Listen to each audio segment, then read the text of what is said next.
and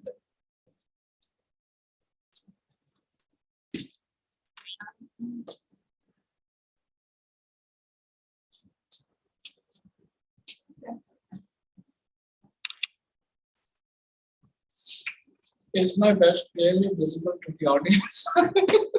is your Badge.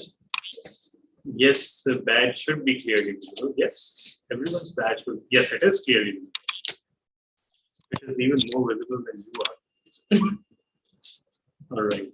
So 1000. Second. and 2. So 3, 2, 1. Over to you, Mr. Syed. Fellow Toastmasters and guests, a very good evening and welcome to another exciting meeting of Karachi Toastmasters Club. This meeting will be 1002.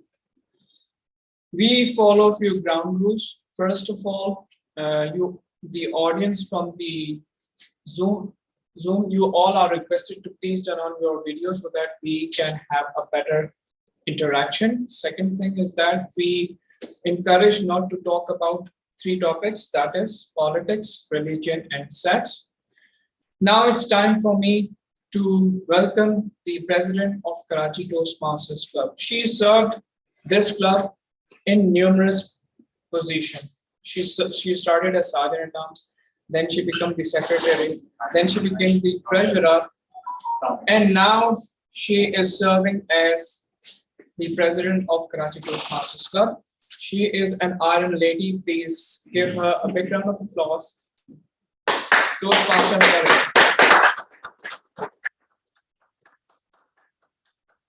The stage is all yours. Fellow Toastmasters and guests, am I visible and audible before I speak? Okay. Toastmasters is a platform, public speaking platform, where people from all walks of life come together to improve their public speaking skills. It was formed in 1924 by Ralphie Smedley in Englewood, Colorado, and it's a non-profit educational organization which is located in more than 100 countries and has around more than 350,000 members worldwide. Today is our 1002nd meeting, and with that I invite the acting guests. Okay, are there only any online guests? Oh yes, plenty. We have our first guest, Toastmaster Adeline Oom. Sorry, once again you'll have to introduce as part of the official proceedings. Hi, I'm Adeline. I'm from the Toastmasters Club of Singapore, District 80. And thank you so much for allowing me to join your meeting today. Okay. We have Toastmaster guest, Kashif Nawaz. Hello everyone, this is Kashif Nawaz. I have done my graduation in Pakistan studies. Basically, I am from Chung, Punjab.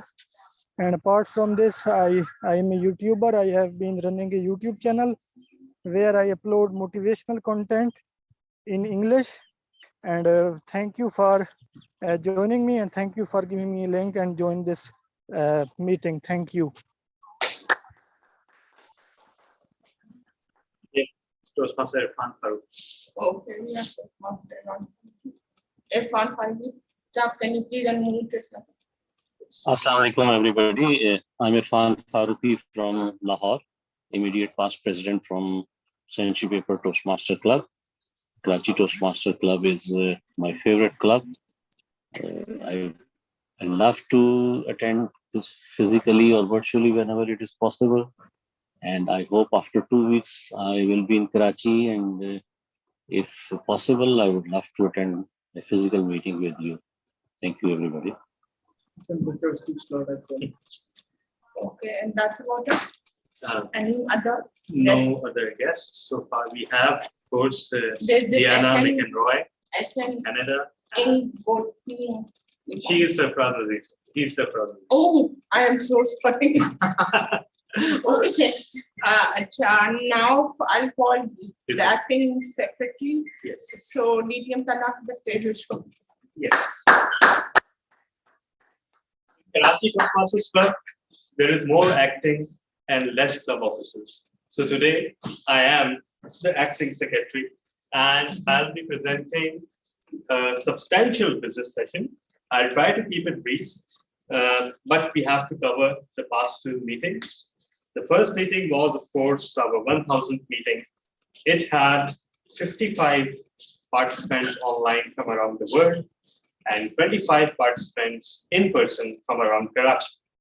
So, to the best of my knowledge, except for one international speech contest, this was our most well-attended meeting ever.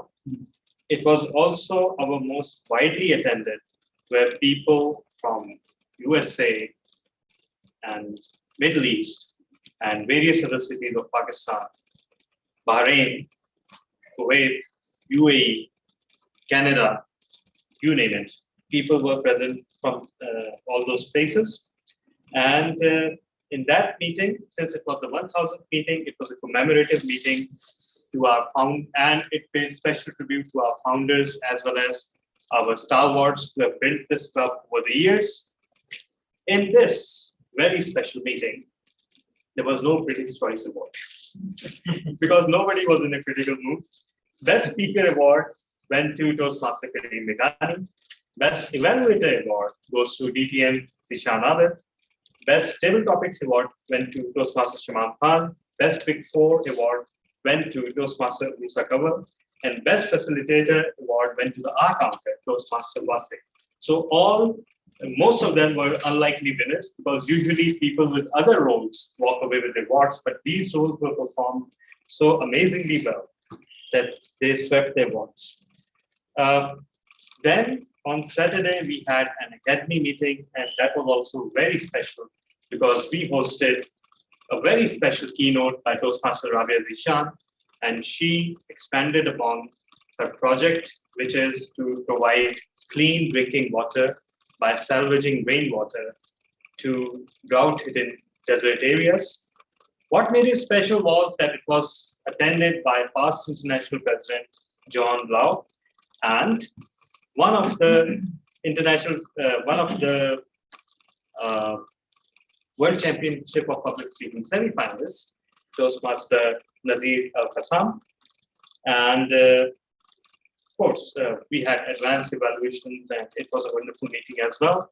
In the intervening period, there was one decision by the executive committee that needs to be tabled before the members, and in absence of any opposition, it will be considered passed. Our district admin manager is witness to this and she can testify. In fact, our current and past district admin managers both are present in the meeting. So I hope they're aware of this parliamentary procedure as well. Unless there's an opposition, nothing is put to the vote. And that resolution was that we would be shifting our next academy meeting instead of August 13 to this Saturday. And why is that? I'm hesitant to report that it is because there's another club meeting, Quantum League, that happens on every second and fourth Saturday of the month. And the president of Quantum League happens to be extremely rigid about the meeting times. So he's rigid while we are flexible. So we plan our meetings around that rather than the other way around. So with that, I invite someone very special. Why is he special? Because, sorry? Oh yes, sorry. It is my duty to invite the president back to the podium and she will move through with the rest of the meeting. Over to you, Madam President. And with that, I would now like to introduce the TMOD of the evening. It is none other than our dynamic TM Imran, who's all around.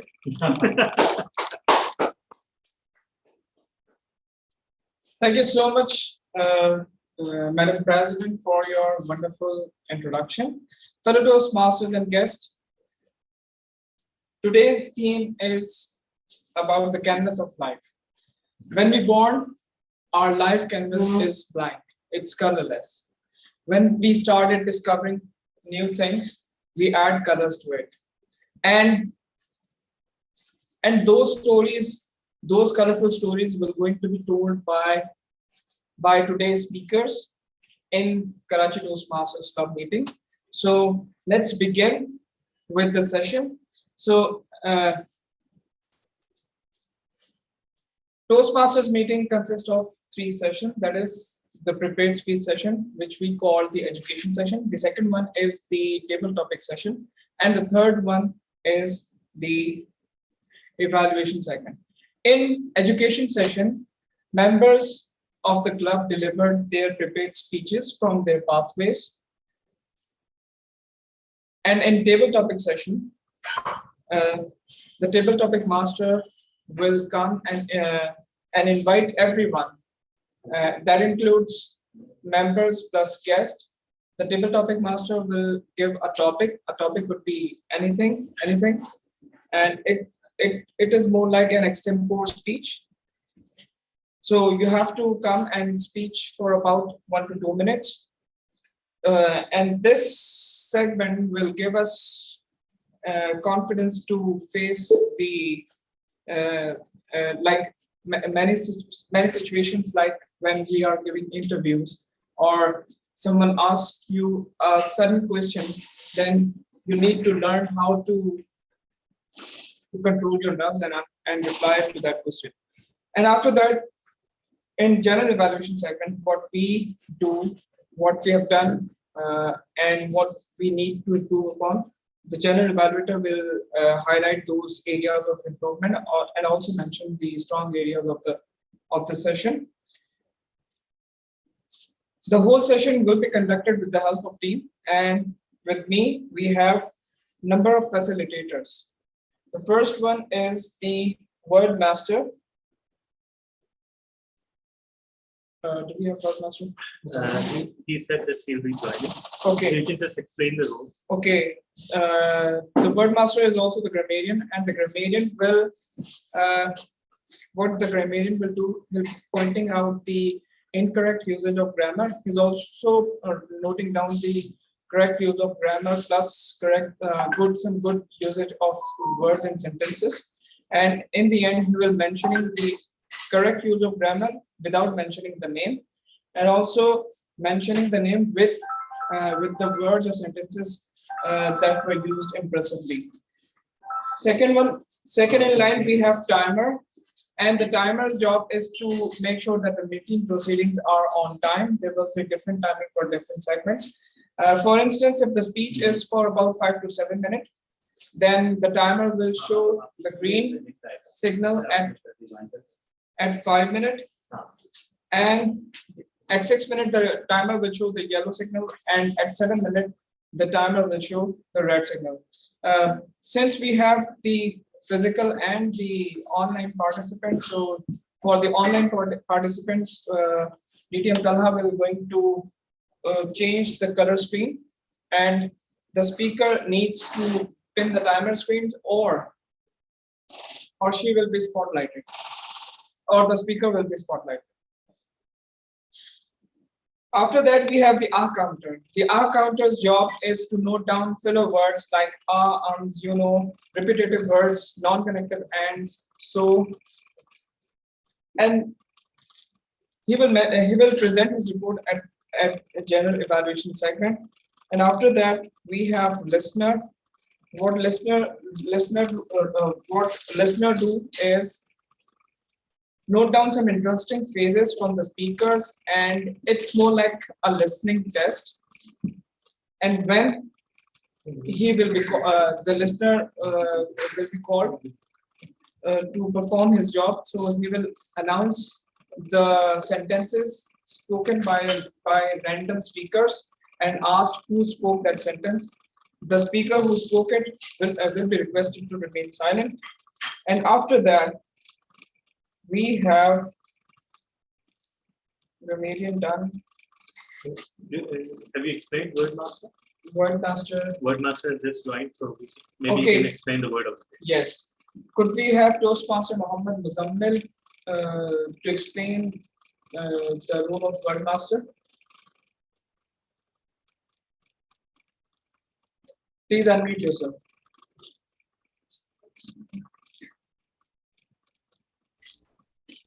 Am I audible? Yes, you are perfectly audible. Okay. So I am the word master of the day for today's meeting. So the role of the word of the day, the role of the word master is that to introduce new words to the Toastmasters, and the word of the day for today's meeting is perseverance. The meaning of perseverance is to keep going despite not achieving success in any work. So the role of mine is to notice the Toastmasters who use this word, and in the end, when I'm asked, I will be telling the names of those who have used this word. Thank you so much, Toastmaster Mohammed Mazammal. So, audience, perseverance is the word of the day. Use as many times as possible during your speeches and during your table topic speeches as well. Okay, now it's time for me to call the joke master, and for joke master to enlighten our mood, we have a very good joke master. You can call him later. Ramzan?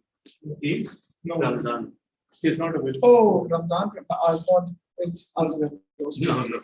Azam Ramzan. No. He's the keynote speaker.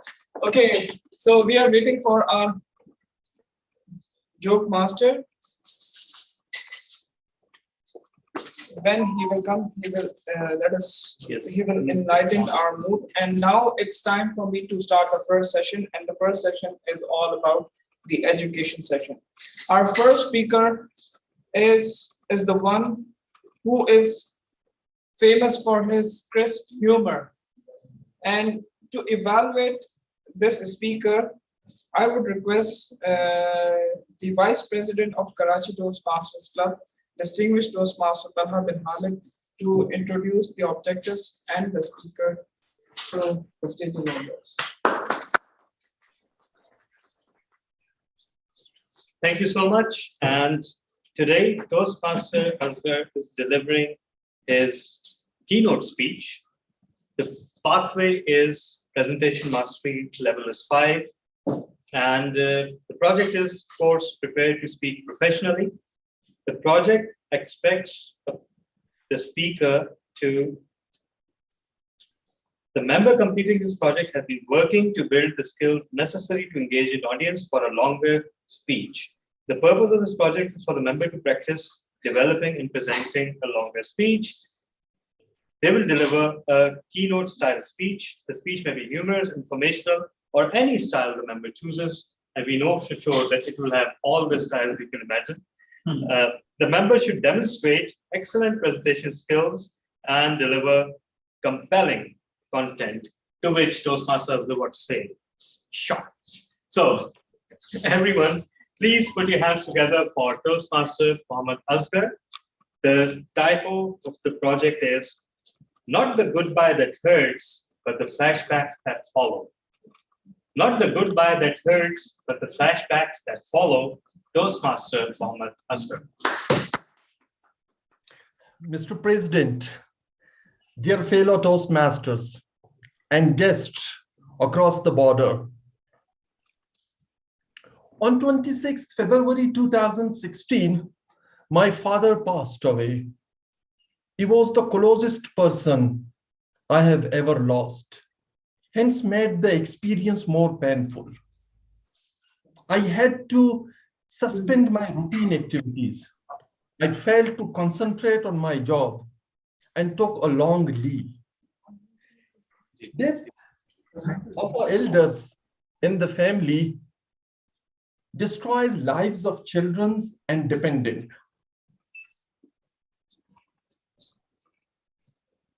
They are more painful when they are sudden, untimely, and when you are not around with them in their last days. In the last days of his death, I was 46 years old, totally independent. As age was above national average, he was suffering some long-term illnesses. I spent more time with him in his last days than my growing up years. None of this, however, alleviated the pain and arrested my emotional downfall. Something deep struck inside me, especially in the initial months following his passing away. I basically felt guilty. I had been so self-absorbed in my own thoughts that I hadn't realized that my father had gotten his lungs damaged. My agony therefore became a threat to my well-being. Well, I have seen people who were suffering losses around me, and I also shared grief with those who met tragedies. But as all of us know that the personal experiences have their own dynamics. Like all of you, I had never lived a single day on this planet without him. I might not have seen him, talked or seen him every day, but the only way I ever knew and understood this world was with him living in it. So it was no wonder that it felt utterly impossible to make sense of a world that existed without him. He was, for me, what no one else had been. Yes, occasionally our relationship had bumpy rides. You know, although we have never entangled in any intractable dispute, sometimes we were dangerously close to that point. And I'm sure we are not alone in this. All parents have their own way of disagreeing with their siblings. If there is a parents who don't experience it, at least I haven't heard about them. Sometimes, contrary to the professed agreed mutual issues, we more than one occasion refused to honor what we had promised with each other, which usually led to the impasse. We both refused to budge from our stated positions, thereby threatened or scuttled the very issue or ideas that we had been working on. No wonder we also were the ones who ultimately agreed on minimum common agenda, since neither of us could, stand being separated from each other. After each rupture, we always reconciled. With each reunion, I believed that the war was behind us, but it was never behind us. Over time, I learned to distrust the ceasefire. Now, to break the stalemate, what I just needed to do was to revive all I had learned from the similar skirmishes. Based on the experience, I knew, and I was certain all along, that he had been trying merely to twist the issue in his own way. Nothing more illustrates this phenomenon than my marriage issue. Like all parents, the priority number one for my parents was marriage with their son, who unfortunately is not a smart one. Naturally, 99% families rejected him, but I rejected only one, favored by my father. He took me under the pretext of visiting one of his friends where we saw each other. Due to host of reasons, situation turned nasty. I mean, I could feel terrible, and I had to swallow the urge to scream from the from the top of my lungs after seeing and meeting my would-be mother-in-law. Now, I did what I could do. I excused all on the pretext of visiting restroom and rushed from the nearest street. If this was what it would take to get out, I figured it was not a small price to pay. And here was the impasse between us. The icy relationship started to melt only after the intervention of my mother. And here is another lesson. Never underestimate a mother who has an adult son at her disposal. Now, coming to the topic, and the depth of its effect on my state of mind. After exhausting all avenues, I ended up approaching a psychologist to find a way out for my issue. He asked me if I knew what had caused it. And after a lengthy sessions and detailed discussion, he informed me that he had heard and dealt similar cases. He named my condition and called it prolonged grief. He told me that I had been struggling to cope with the grief. Today, when I see from the rear view mirror, he was not wrong diagnosing my condition, nor I was the first one to suffer with this type of grief. In other words, I was not alone with my story. Dear Toastmasters, when a loved one passes from our lives, the most common question we hear involves the words, why?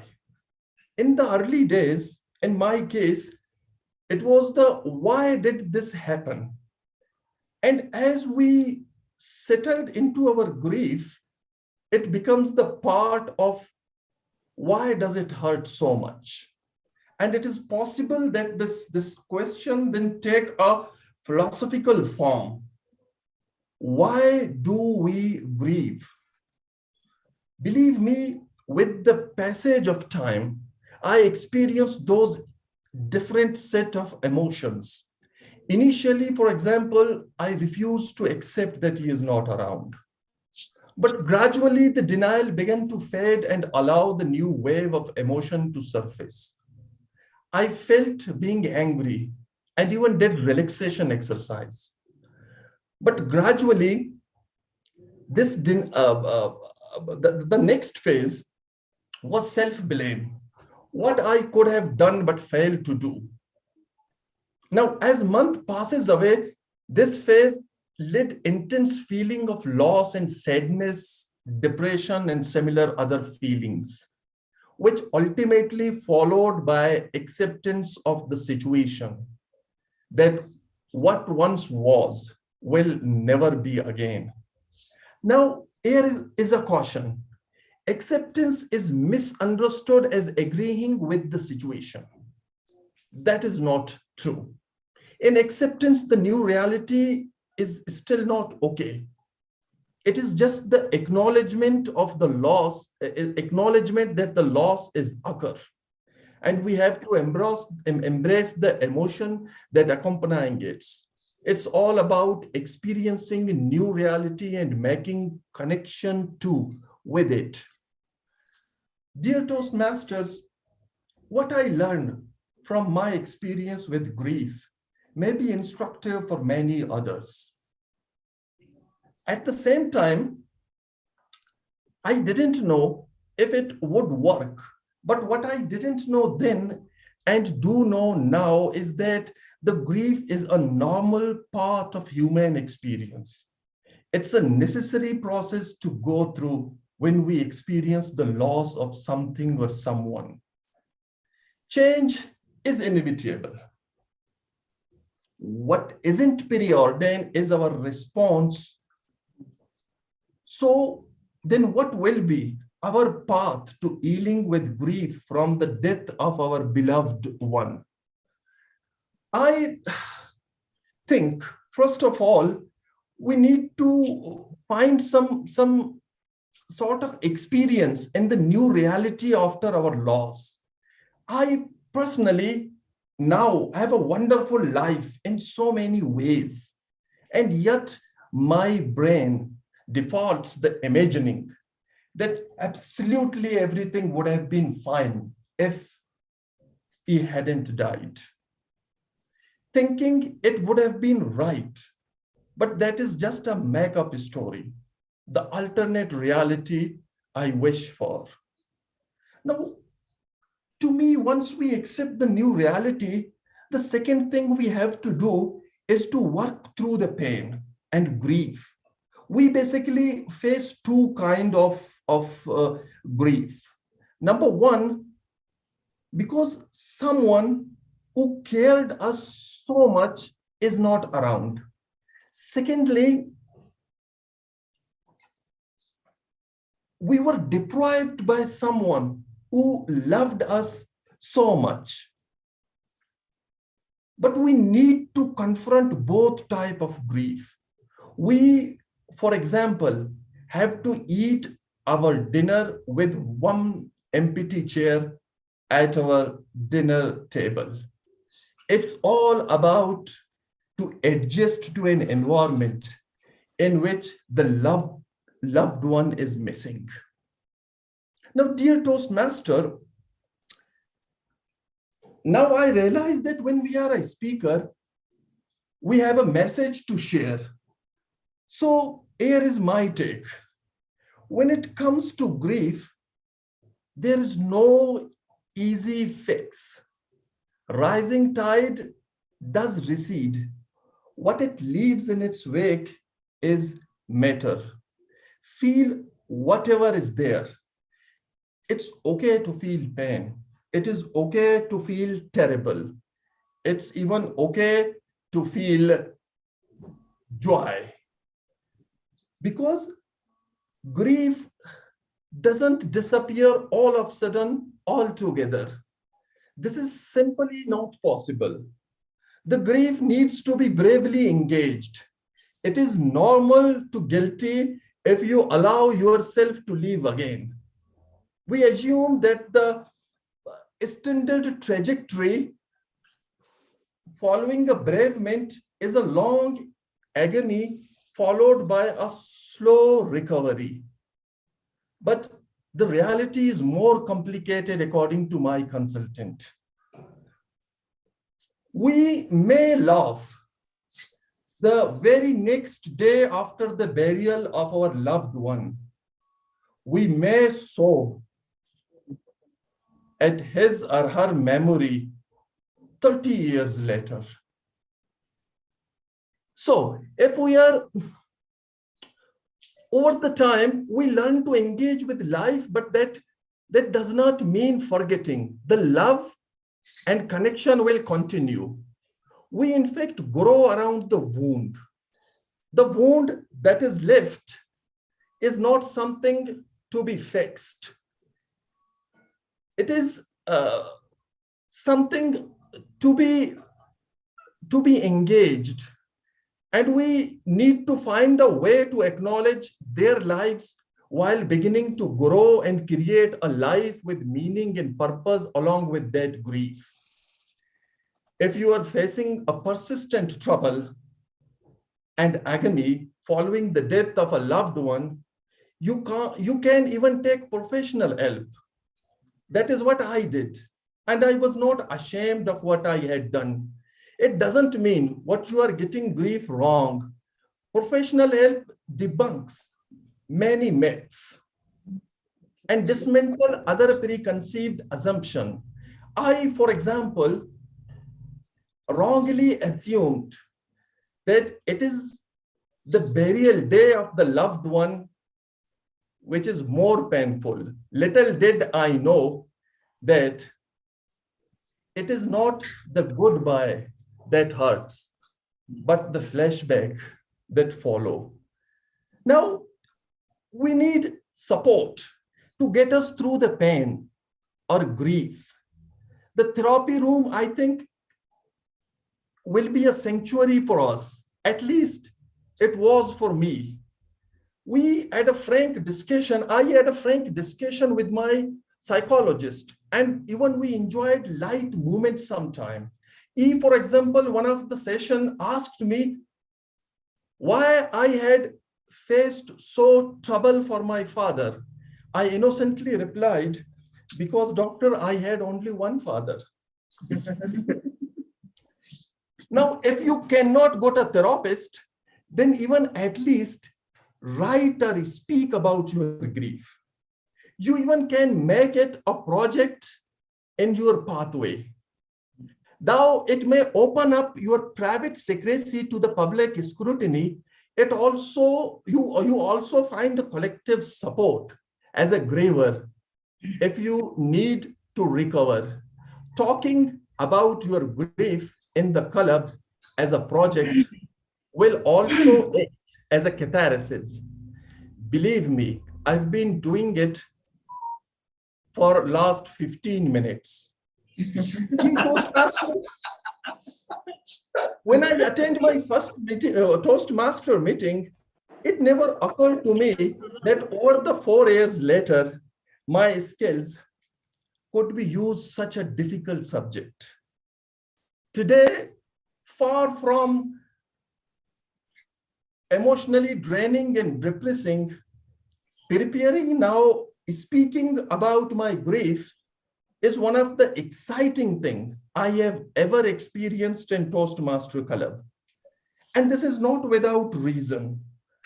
While preparing to talk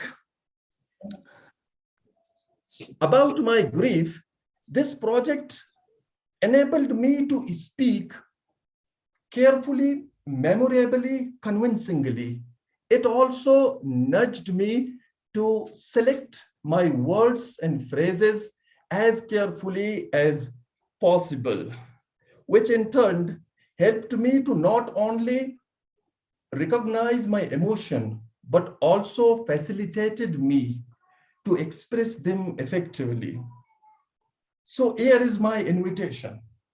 I invite all of you to come forward with your grief in any form when you are doing this longer project. I'm sure you will not return from the stage empty-handed. Toastmaster of the day.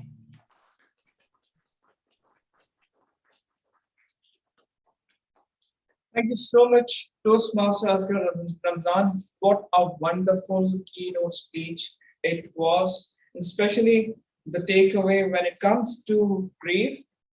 There is no easy way. Feel whatever you feel, whether you are feeling grieved or good or bad. Just go with that. Just go with the flow. So thank you so much once again for such a wonderful speech, and I sincerely gratitude for this wonderful keynote speech. So now we are moving towards the second speaker. Karachi Toastmasters Club is blessed to have speakers from international, and today we are blessed to have a semi-finalist speaker from Singapore, right? And she is Toastmaster Adeline. Is she a distinguished Toastmaster? Right. Okay. So to evaluate Toastmaster Adeline's speech, we have our past district director, distinguished Toastmaster Samir Hamid Dodi. So I would like to request him to please introduce the speaker and the objectives of the speech. The stage is all yours. Thank you very much. Today, Toastmaster Adeline Ing will be giving her speech, which she's practicing for the World Championship. So her speech title is Be Bigger.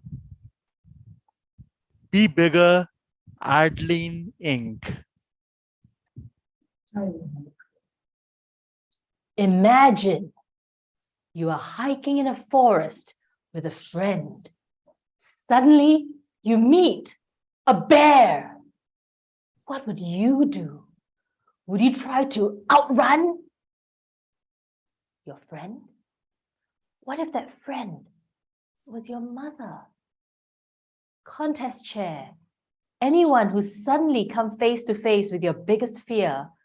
I was 18 years old, hiking with mom in a leafy forest in Canada. Now, we're not really a hiking kind of family, and the closest we'd ever come to a bear was in Goldilocks and the Three Bears. But unlike Goldilocks, before we entered the forest, we were warned by the forest ranger. Hey, folks, mind the bears, eh? They're just coming out of hibernation and they are hungry. I hear their favorite food is Asian. Hey, wait, I'm Asian. Canadian forest rangers, very funny. Canadian black bears, not so funny when they're over there. I grabbed mom's arm. Mom, what do we do now? Mom kept calm. It's okay. See that rock over there? Hide.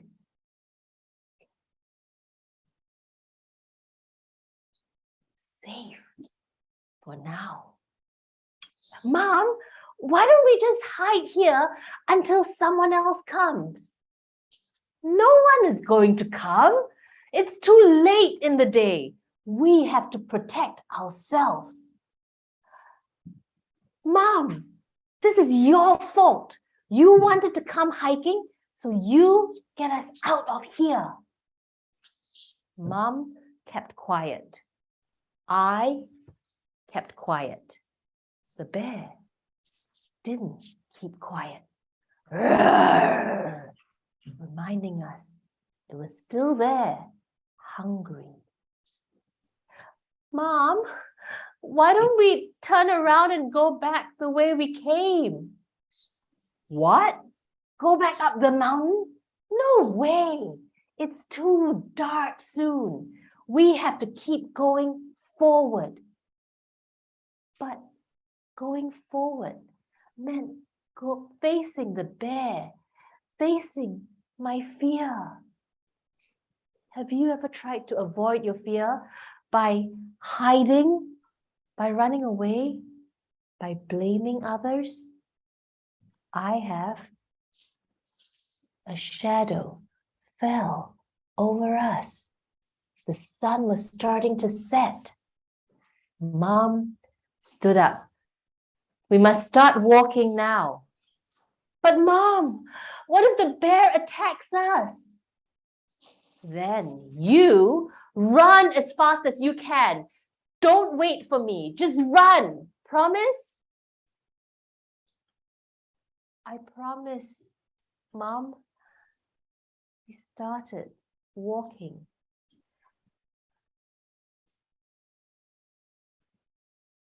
The bear looked at us, surprised. Then it started moving closer, closer, closer. Run! Mom yelled. I started to run, but Mom wasn't running.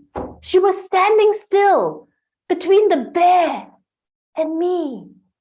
She was smaller than her fear, but so much bigger than her fear. My mom. When the bear got closer, I ran in front of Mom and made myself be bigger. The bear looked at me. Roar! I looked back. Roar! Roar! Roar! didn't listen to Mom. I was a teenager. Instead, I recalled what the forest ranger said. Hey, folks, be bigger than the bear, because the bear doesn't know how big it really is. And when you appear bigger than it, then the bear thinks that it is smaller and it's afraid of you. And guess what?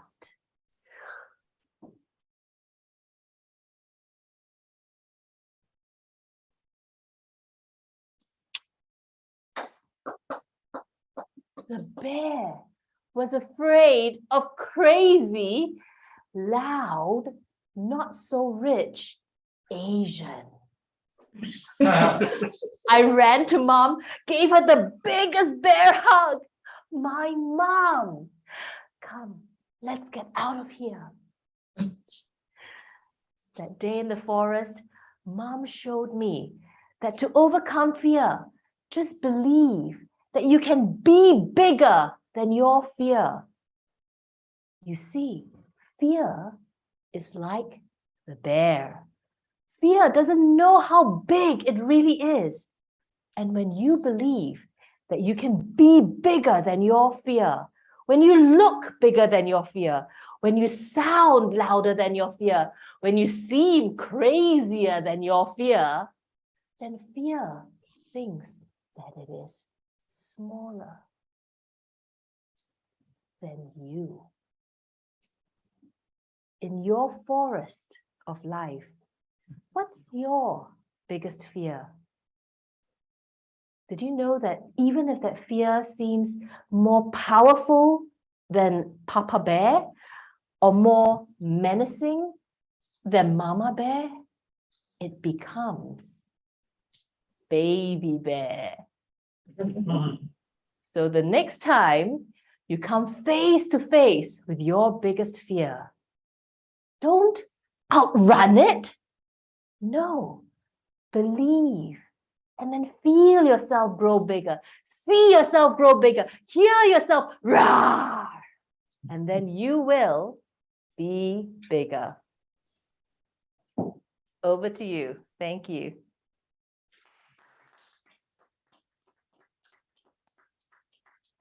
Thank you so much, Toastmaster Adeline, for such a wonderful and thought-provoking speech. I'm sure you'll definitely going to win, inshallah. Just a second. Toastmaster Adeline, would you like, how would you like your feedback? Of course, you're being evaluated too. And Yes. you're also being evaluated as per the International Speech Contest ballot separately, Yes. which will be provided to you separately. And yes, you've put a link in the chat box. All right, I'll share it. Sure. And I also have a QR code for those in the room. Is it possible to just let me share the screen briefly so that those in the room can scan the QR code? There's some people in the room, is that right? Yeah, of course they are, Yeah. but they are on our WhatsApp group. So I'll share Okay. yeah, no worries. Perfect. Thank you so much. Okay, what do you want? Do we have a fair break or? After this, Toastmaster Rabia wants to do her speech. Maybe after this. Is she? She's She's joined you. Yeah. Okay, thank you once again, Toastmaster Adeline, for such a wonderful and thought-provoking speech. Now we are moving to our third speaker, and she is Toastmaster Rabia Zishan. To evaluate Toastmaster Rabia Zishan, we have our wonderful Toastmaster Ghulam Qadir, and I request Toastmaster Ghulam Qadir to please explain the objectives and introduce the speaker. So, Ghulam Qadir.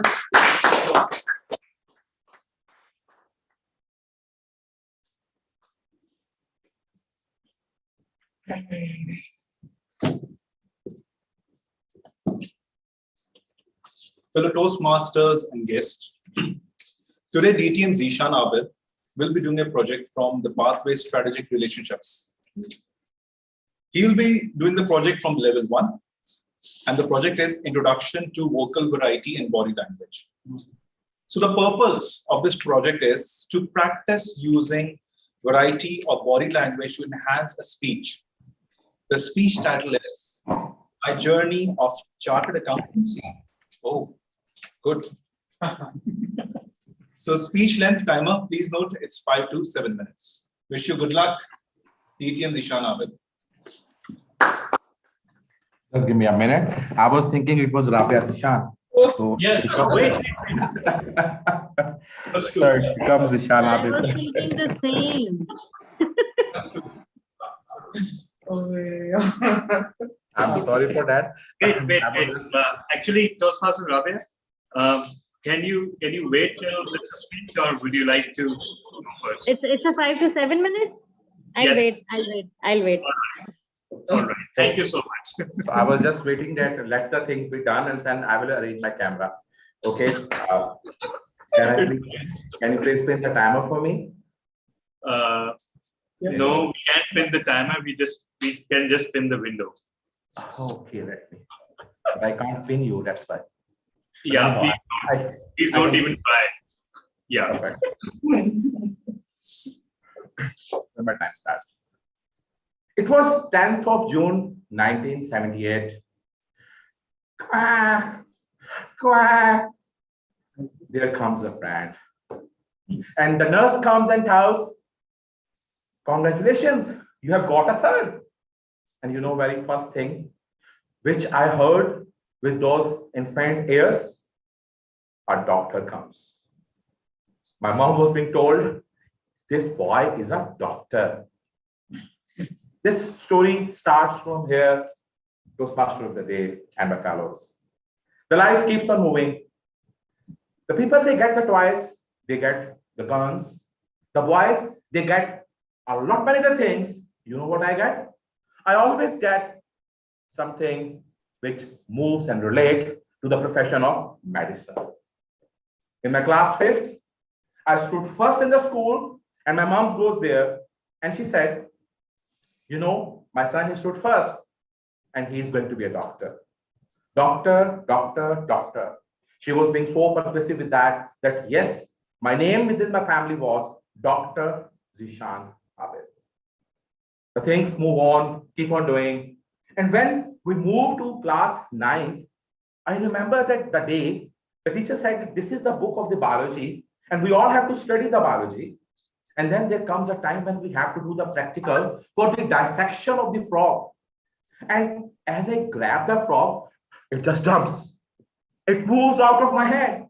I can't believe that I can do the dissection of this frog. And then it came to know that if you are a doctor, you have to do this dissection on a daily basis. And the stigma that I can never do is, this comes to my mind.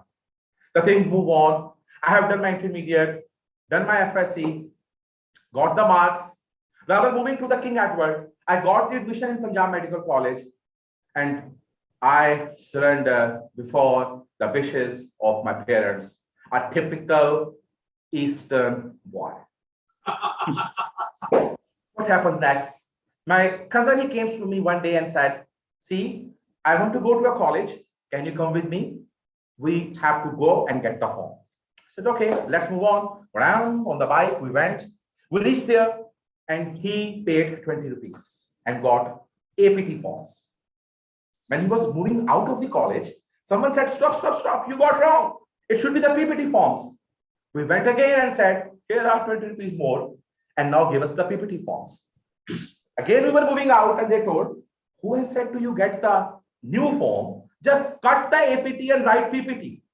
We went back because these 20 rupees were the cost we are going to use for our non-ticket. We are going to use for our refreshment. We said, please get it back. They said, no, no, no. Once the form is issued, you can't return it. And then as a punishment, I said, okay, right here, Muhammad Zishan Abid. Because this was a punishment to the management. You use our 20 rupees, so I will sit in the appearance test. And the same thing moves on. On the day of exam, we went there. We were just being there to tease them. And the examiner, after 1.5 hours, kicked us out. And we left the hall, smiling. So this was our comment we were being doing. The day comes and the result was being there. I got my 3 or 4 classes. My cousin calls to me, thanks a lot, buddy. You done a lot of good job for me. And I got my C grade. Now I can do the CA. I said, thank God, I must be failed. And the next moment, my mom gives me a letter. On that letter, it was being written, Mr. Zishan Abid, you scored A grade. And within half an hour, I got a call from the college that we are the college who are doing the CA education and you have done a marvelous job. The first time someone got the A grade, let's come and have a cup of tea. I called my cousin who went there. As we entering the college, there was a big cruiser. It just stops there. A person just moves out, raven eyes, the spectacles, and the person with a very fair complexion, just like our Tom Cruise. I said to my cousin, wait, hello, who is he? He said, that's called the chartered accountant. And that's I want to be. I said, leave the MBBS. I want to be a chartered accountant. But the question is, who will bell the cat? If I'll go and tell my mom, I want to be a chartered accountant, she will kill me. Because day, night, the whole time, I have to be a chartered accountant. But yes, I told my mom. I remember she was washing the clothes and I said, Mom, I want to do the CA. And she said, you want to put your life to the hell? And if you want to do this, no one can stop you. The perseverance of this profession, I take it on my mind. I have done the CA intern and I come to tell my parent and father and said, Mom, Dad, I have done the CA intern the first time. He said, the next papers are the most difficult ones. But that's how the journey keeps on creeping. Day passed, and alhamdulillah, I qualified in the state attempt. In 2 years and 9 months of my articles, I was a qualified chartered accountant. And then I left the job, and then I left my articles, went to my first job, and it was being with a very good multinational company. And there I got a big car. This whole era of 5 years, it was being a terrible era for me. Never get the sweet melon, never get my best of my food which I want, because it was a punishment. I have not done what my parents want. But the day I went to the house on my new car given by my employer, and I knocked the door and I asked my father to please come out, he see all this and he said one single line, Zishan, you have justified your decision. And that was sufficient for me. The whole 5 years, I feel nothing happened. And my hard work pays me back. My dear Toastmasters, life is never so easy. It makes you to draw a lot many different things on the canvas of your life. It's you who have to decide what canvas you like the best. And yes, if you are having the perseverance within your future plans, stick to it. Because I always remember one thing someone said to me, do it and defend it. Those who stand with it, they are the winners. Back to the contestant there.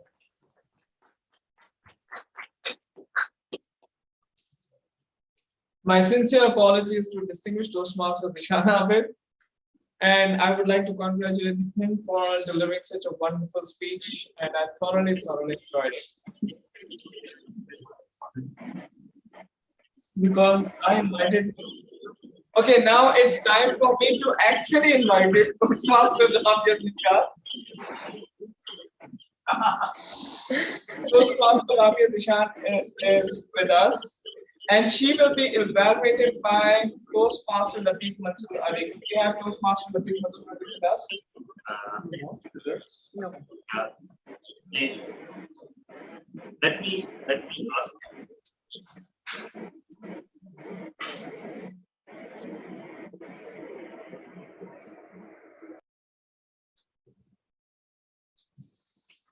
Wait.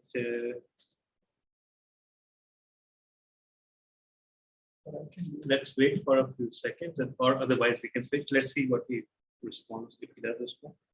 Otherwise, and you are evaluating him. Okay.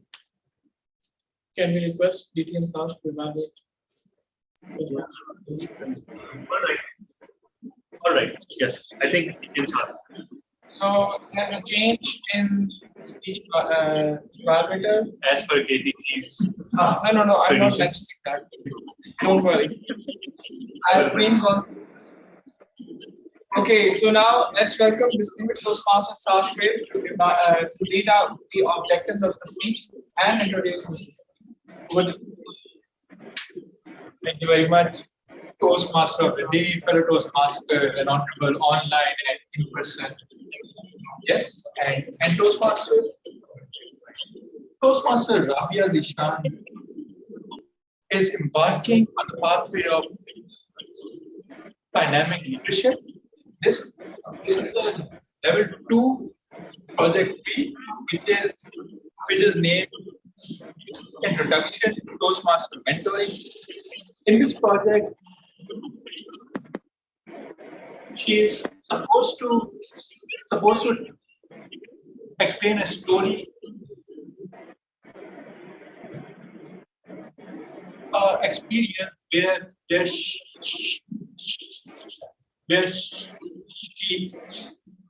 she experienced being prodigy. The time of the speech is 5 to 7 minutes. Best of luck, Toastmaster. Thank you so much, DTM sir. DTM Thala, am I audible? Yes, you're audible. There's a bit of background noise though. Background noise? It must be the fan. Do you want me to switch it off? I can do that. It sounds more like a human. I'm sorry. No, there's no human behind me. There's no human behind me. All right, it's Not all in right. me. I don't think it's too obtrusive. It's slightly disturbing, but again, I think you can go ahead. No worries. Okay. So I'll start now.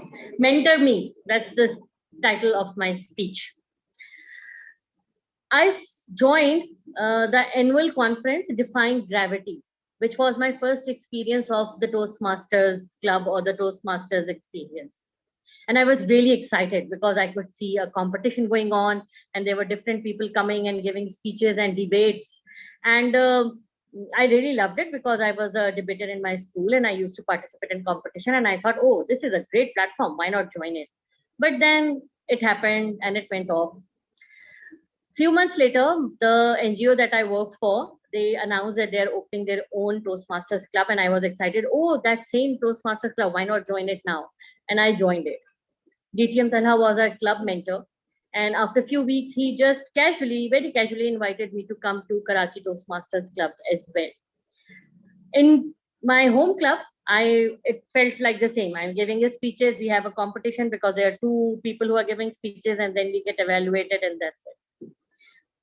When I came to KTC, I realized that it's not only about giving speeches, but Toastmasters actually mentors us and guides us even for our real life. It was because of the members which are present in this club who were always ready to mentor and who were always ready to guide. Due to some unknown reason, still unknown to me, I came to know only a few weeks ago that whenever a new Toastmasters come, a new person joins the Toastmasters fraternity, they are assigned a designated mentor. For some reasons, I was never assigned any mentor. And I had no idea that this is what happens in Toastmasters. So being me, because I love being a prodigy, you can say, I asked everyone and anyone whose number I had from the KTC's club. So I used to message everyone, mentor me, see my evaluation, see my speech, should I change it? Because I didn't know that you have to ask only one person. And the members of this club were very kind and considerate enough to help me anytime I needed help. And the person who I bugged the most was DTM Thala himself. I remember even messaging him like 10 times a day if it was my speech, because being me, I used to follow the pathway and I used to open the Toastmasters website, and any page in between which I did not understand, I used to take a screenshot and send it to DTM Thala. Oh, they are mentioning this, but I do not know this. How should I proceed? And he used to reply me very calmly, okay, it's okay, you can move on, and guide me how to move on in my speech. It would be a surprise to you all that it was after quite a few months that I realized that why DTM Saad always introduced DTM Talha as DTM Talha. Initially I used to think it was because of the DTMs he have, but then I realized he's the district director. I did not know that he was the district director, and I did not know what it stands for and what it meant being the DD of Pakistan. And that was the first lesson that DTM Talha gave me.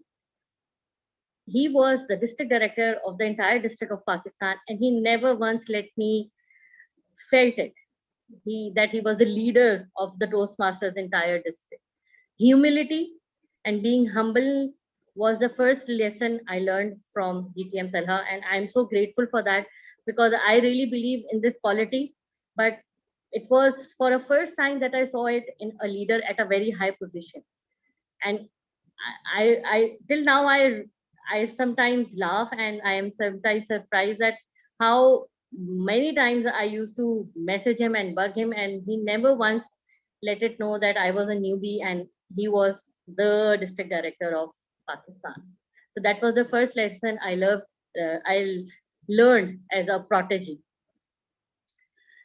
5 to 7 minutes is a very short time to mention all the names of all the mentors in this club. I messaged Toastmaster Imran, I messaged Toastmaster Latif, and I messaged GQ. I even messaged DTM Aliyashar and DTM Saad a lot. Sorry for that. I think we were blessed to have DTM Sarfaraz with us. And he was a person who used to take out time after every speech and give you pointers for that speech. Today, this is what you did well, and this was could have been improved. He never missed a time to mentor us. Even when we were, especially during the time when I was participating in the contest. He once asked me, do you need, we can have a chat, we can have a call, WhatsApp call, and I can guide you. And I said, yes, why not? Because me being me, mentor me, I was always open for anyone who was ready to guide me, because I love to ask questions and I do not shy away from asking questions.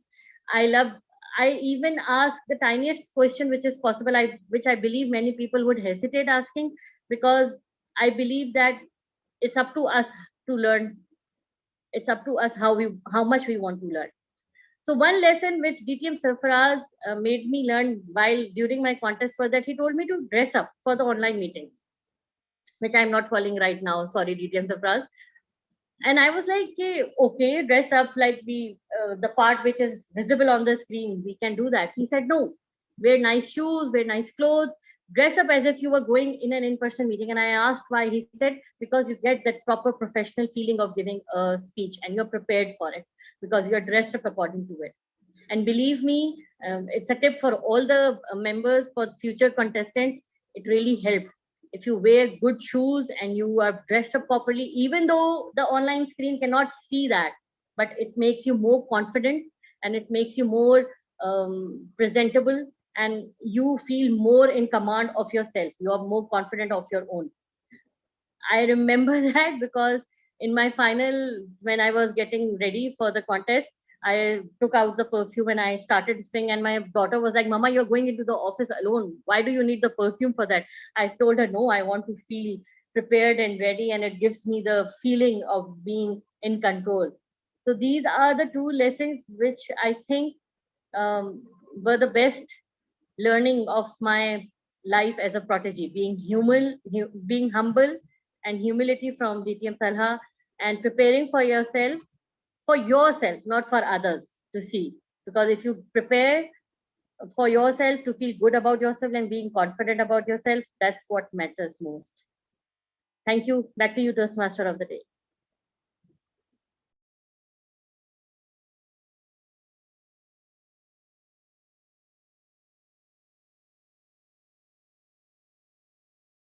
Now we are moving towards our next speaker, and he is Toastmaster Syed Ali. And Toastmaster Syed Wajahat Adib will be evaluated by Toastmaster Fahim Razak. So Fahim Razak is requested to please introduce the speaker and read down the objectives of the speech. The stage is all yours. Thank you, Toastmaster of the Day, Toastmaster Imran Rana. Syed Wajahat, my target speaker today, is doing a project from Presentation Mastery Pathway. It's the level 3 elective. And the timing for the speech, please time note, is 5 to 7 minutes. The purpose of this project is for the member to practice using a story within a speech or giving a speech that is a story. The title of this project is New Venture. Syed Wajahat, New Venture. Over to you. Am I audible? Yes, you are. Thank you very much. After 8 years of working in a reputable organization like SBT Japan, the used car exporting company, I just walked from the position of a sales agent then towards the position of a sales manager. I resigned of that company because at that time I thought that it is the time to leave and explore the other opportunities, whatever having in the whole scenario, in the whole market. Then I went towards the other company, which I hired as an AVP, Assistant Vice President. That was a very, very prestigious company, and I was having a very extreme, luxurious lifestyle over there. Like I have got heavy medical insurance, I have got good car, I have got heavy petrol allowances with me, and the facility is just like that. If I have saloon in the office and I just book that saloon, the slot at that specific time, so nobody under my position can use that slot at that time because I booked it for me. So that was the lifestyle I was having in that organization, and I worked for 3 years. But I think I observed that right now they are not able to perform, they are not able to deliver towards the client, and we are losing our integrity, we are losing our position with those clients, among those clients which we have been working for more than 15 years. In our business of used car, we are only having the credibility, we are only having the trust which we won after working 10 to 15 years among the clients. So I decided to leave that company, and now the story starts. I made a joint venture with an exporting company, and they are saying that we are going to give you a profit sharing. You are just giving us the sales support, and as far as the Japan used car exportation to all over the world and all the documentation, all the shipment and all the other services we are going to give you. And you are going to give the sales support, after sales support, pre-sales support, no problem. You can hire your men and start working. But I was just observing at that time that I am on profit sharing. I don't have any salary structure over there, but no problem. We have to put a very strong impact. If we are here to grab the opportunity, we have to give a very, very strong initial impact towards the joint venture, which the party which is against us. So I decided not to take any financial help, and I said that I am going to run that office, no problem. But when the deal closed, the other party told me to go there and observe that what kind of office we have which you are going to run. So I just went there, and I was just observing. I just saw an astonishing movement over there, that the labor are working, they are just fixing the tiles of the floor. So I was thinking that now they are fixing the tiles, and then I have to put the cubicle of wood, and then I have to purchase the office furniture, and then I have to put the IT infrastructure all over the office, and then I am going to hire a salesperson, and he is going to call to the customer who is present in Africa, and he is going to send the money. Then we have to purchase the car from the Japan auction, and then we are going to ship the car towards the other destination. And then we got the complete money, and then I got the commission. So it means the heavy salary I'm taking on every month, now I'm going to get the commission after 6 months or 7 months. So what I'm going to do? So that was a very, very strong and very, very stiff moment for me. I know, and my God knows that how we run that 6 months. I don't have money to feed myself because I never explained to my family. I never told to my family that right now I don't have job right now because I have to, first of all, I have to prove myself. I have to bring the business first, and then I'm going to get paid. That was a very difficult moment. For 6 months, for 8 months, I got nothing. And after 6 months, after 8 months, I got 19,000 salary a month. I used to get 400,000 to 300,000 a month, but right now, after 8 months, I got first salary of 19,000. That was a very, very happy moment for me because I know that 19,000, like not 19,000 I got in this month, I'm going to spend for the whole month. But I felt at that time a very rich person because I didn't have money. So that was a very, very difficult moment. And then afterwards, when the business grew, slowly, we hired many people, and they started calling, and they brought a big business to us, and I got a good handsome amount. Now I am settled, but at the end of the day, this is the story that for the prosperity, for the big challenges, we have to grab big opportunity. And big opportunity means it is not very easy to grab the big opportunity, because if you want to get anything, you have to pay the price. Are you ready to pay the price? So if you are ready to pay the price, you can take big decisions, because at this age factor, like if you are below 40, so this is the best time to take the big decision, because you have got only 1 decade left in which you have got the good decision making power, you have got good confidence, you have got good communication skills, you can take risk on your life, on your business in this age, because after 50 you will have bigger children, you have got bigger problems, you have got bigger challenges. So at that time you are not able to take the decision. So this is my suggestion to all of you, that take risk and make your story a valuable one, which you can explain to the other people, and leave the remarks of your footsteps, so most of the people can follow their footsteps. Over to you, Toastmaster.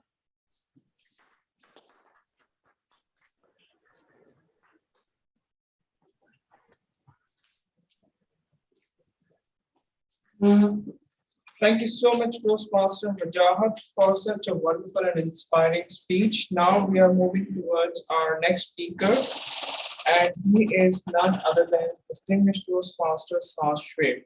To evaluate this Toastmaster, to introduce this Toastmaster, let me request his speech evaluator, and he is Toastmaster Muhammad Asghar Ramzan. So could we have Toastmaster Asghar Ramzan? Toastmaster Asghar, are you with us? He's not. Toastmaster. So let's move on to the next speaker. Yeah, maybe we can move on to the next, or if he's still not there. Toastmaster Wase is running independent Toastmaster Minami. Okay. Yeah. So now we are moving just a change in the speaking order. Now we are moving to our next speaker, Toastmaster. Actually, Toastmaster is away for about 10 minutes. So Bijar is Bijar was offering prayer, so he must be back in a few moments, I hope. We can have table topics. Then we can continue. Actually, it's Toastmaster. Yes. What we can do is that we can have your speech and have Who's the joke master? Ramzan. Ramzan print for that. He's available. Yeah. Toastmaster Ramzan, it's time for your joke. It's time for you to enlighten us. Yes. Enlighten our mood. We really need it. Hello, can you change the background because we can see Toastmaster Imran in the red light. He's Red already zone. quite red. He's in the red zone. All right, thank you. Yes, Toastmaster Ramzan. Can you guys hear me? Hello, can you guys hear me? Yes, we can. Okay, perfect.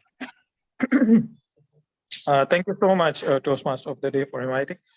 So why do beats always win? Because they're unbeatable.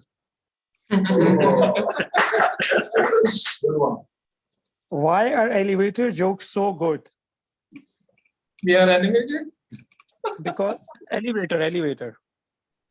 Why are elevator jokes so good? They elevate. Elevate your mood. Because they're high. Because they work on many levels.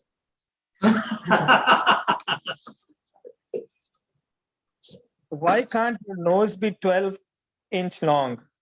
Because then it would be a foot. Yeah. My dad is addicted to buying ladders because. Come again? My dad is addicted to buying ladders. Yes, because he loves. He likes to move up. Because he loves getting high.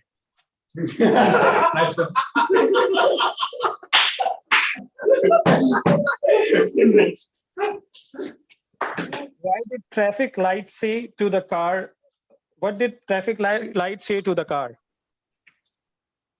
Stop. Go green. Don't look, I'm about to change. Get back.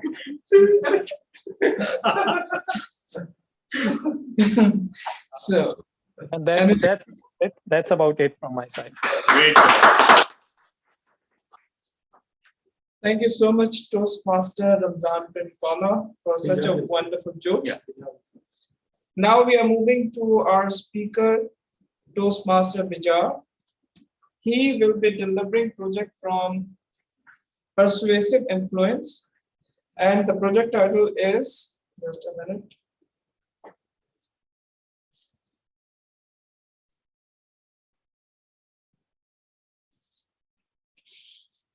Just, I think yes, it was yeah. topic name is a multilingual word. So he'll be delivering a third project from level 1, and the objective of this project is for the member to deliver a speech with having a sense of either vocal variety or use vocal variety or a body language. So I'm going to evaluate him either on the vocal variety or on the body language. The time duration is 5 to 7 minutes. So give him a big round of applause. Please welcome Toastmaster Bijar. Toastmaster Hiba will be the timer. Yes. Yeah. Make sure you. Yeah. 5 for yellow. Yes. Oh, 5 for green. 5 for green. 5 for green. 6 for yellow. And 7. 7 for red. Great. Thank you everyone for having me, and thank you TM Imran for giving such an introduction. My topic today is a multilingual word. Ibn Battuta once said that traveling makes you speechless, and after that, it makes you a storyteller. All of us are gathered here today and part of Toastmasters because we want to be better storytellers. And that is what my topic will focus about. When he was 21 years old, Ibn Battuta, from his hometown in Tangiers in Africa, he went on traveling. He traveled for 29 years and visited 40 countries back in 14th century. Even today, with all of our technology, I doubt anyone here can claim that they've done this. So this person should be every traveler's inspiration. After reading about him, I guess I was 23 years old back then. This was 2018. Actually, it was 2011. And I decided I'd travel to the UAE.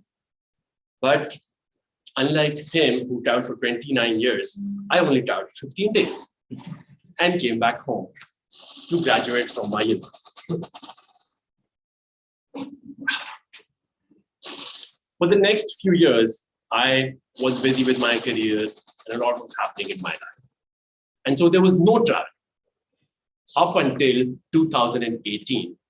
By that time, I had turned 30, and this would be only my second trip to a new destination. Now, this destination is one of the most popular destinations in Pakistan. That Pakistanis love to travel to.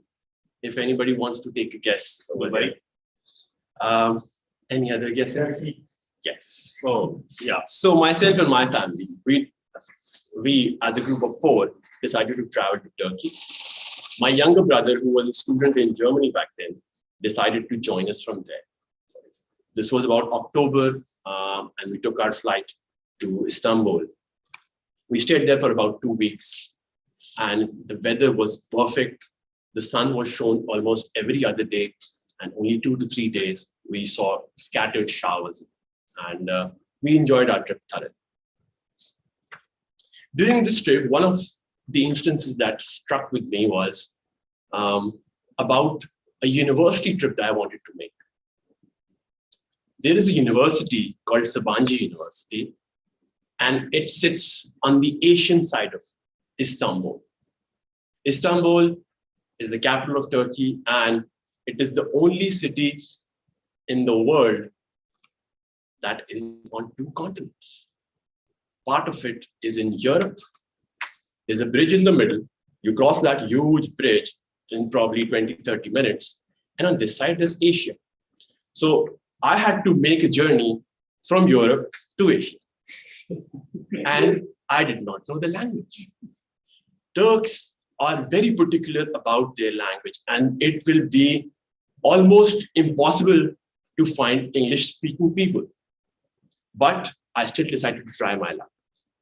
I took out Google Maps and this other bus routes app and decided to make a comparison. Google Maps was showing me, okay, take the metro from this place to this place and go at this bus stop, right? The Turkish version did the same thing. I ended up on that bus stop. But after that point, both of them showed me that I should take 2 different buses. Now I was confused. Whom to trust? I work in digital marketing. Actually, I work for Google now. So I wanted to trust Google, but the other app was a local version of it, right? Maybe Google decided or forgot to update on the latest bus routes. I decided to ask my fellow humans and stood at the bus stop and decided to try my luck. I did not give up. I always persevere in such situations. So the first 2 young chaps passed by, and both of them were wearing leather jackets, black and brown, white shirts and jeans, had a quite sort of a John Travolta style look on them. And I thought, these guys look young. They probably would know some English. And I stopped them and I asked them about a particular bus route and showed them the app. They couldn't speak English and they had absolutely no idea about bus routes, even though they were walking just across the buses. And this continued for a few minutes. Then this beautiful woman wearing a white top and tight jeans passed by, and she was carrying a school bag. I thought, wow, she's a student. They probably are teaching some form of English to young graduates. I decided to talk to her and seek her help. Nothing.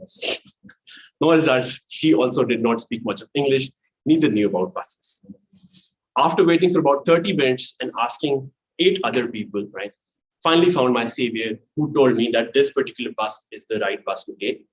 It takes you to that Asian side of the country, but she wasn't sure which bus stop should I get off at, and suggested that I should ask the driver about this. Anyhow, I decided to try my luck. I got on that bus, took a seat, and waited for a few moments till the bus was on its way. After about 10 minutes, I went to the bus driver and said marhaba, which is hello. He looked at me when I said, I don't speak Turkish. Could you please help me? And he was just staring at me like, what the hell was I talking about? But I always go prepared in such situations. I decided to use technology to my benefit. I took out Google Translate. I'd used it before once or twice, but I wanted to test this to its full capacity. You would not believe how much technology helped me over there. I used that Google Translate to have a 60 seconds continuous back and forth conversation with that gentleman driver who was very, very patient, unlike our bus drivers who say, "Yeah, tang nahi kar bhai." He spoke with me, and throughout that conversation, he told me to get off at, I'm forgetting the name of the bridge, but get off at the bus stop of this bridge, take a taxi from there, it's 5 minutes, it will not cost you more than 20 liras. That guy was so helpful, and finally, I ended up landing at my destination. So the long story short is, whenever you travel to a country, either you should know the language or you should have and be very dexterous at using Google Translate. Thank you very much. That is all.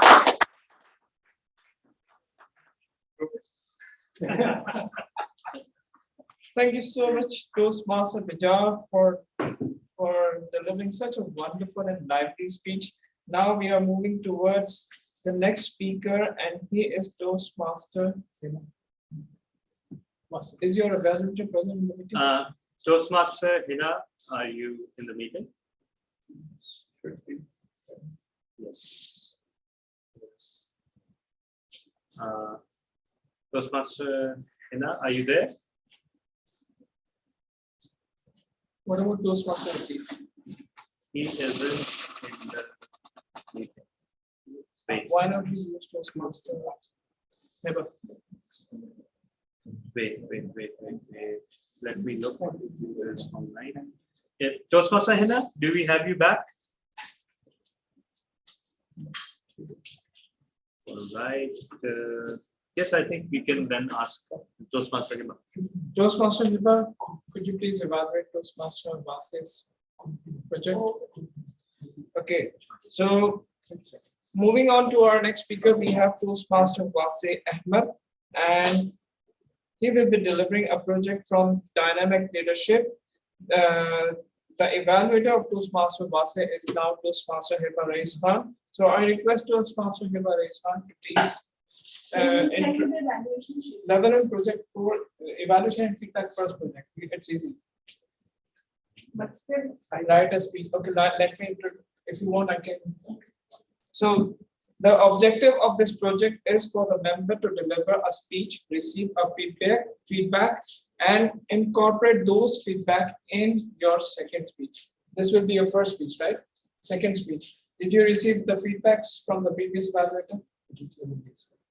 Could you share with Toastmaster Hiba so that she can she can specifically monitor those, and plus she will also give her own evaluation.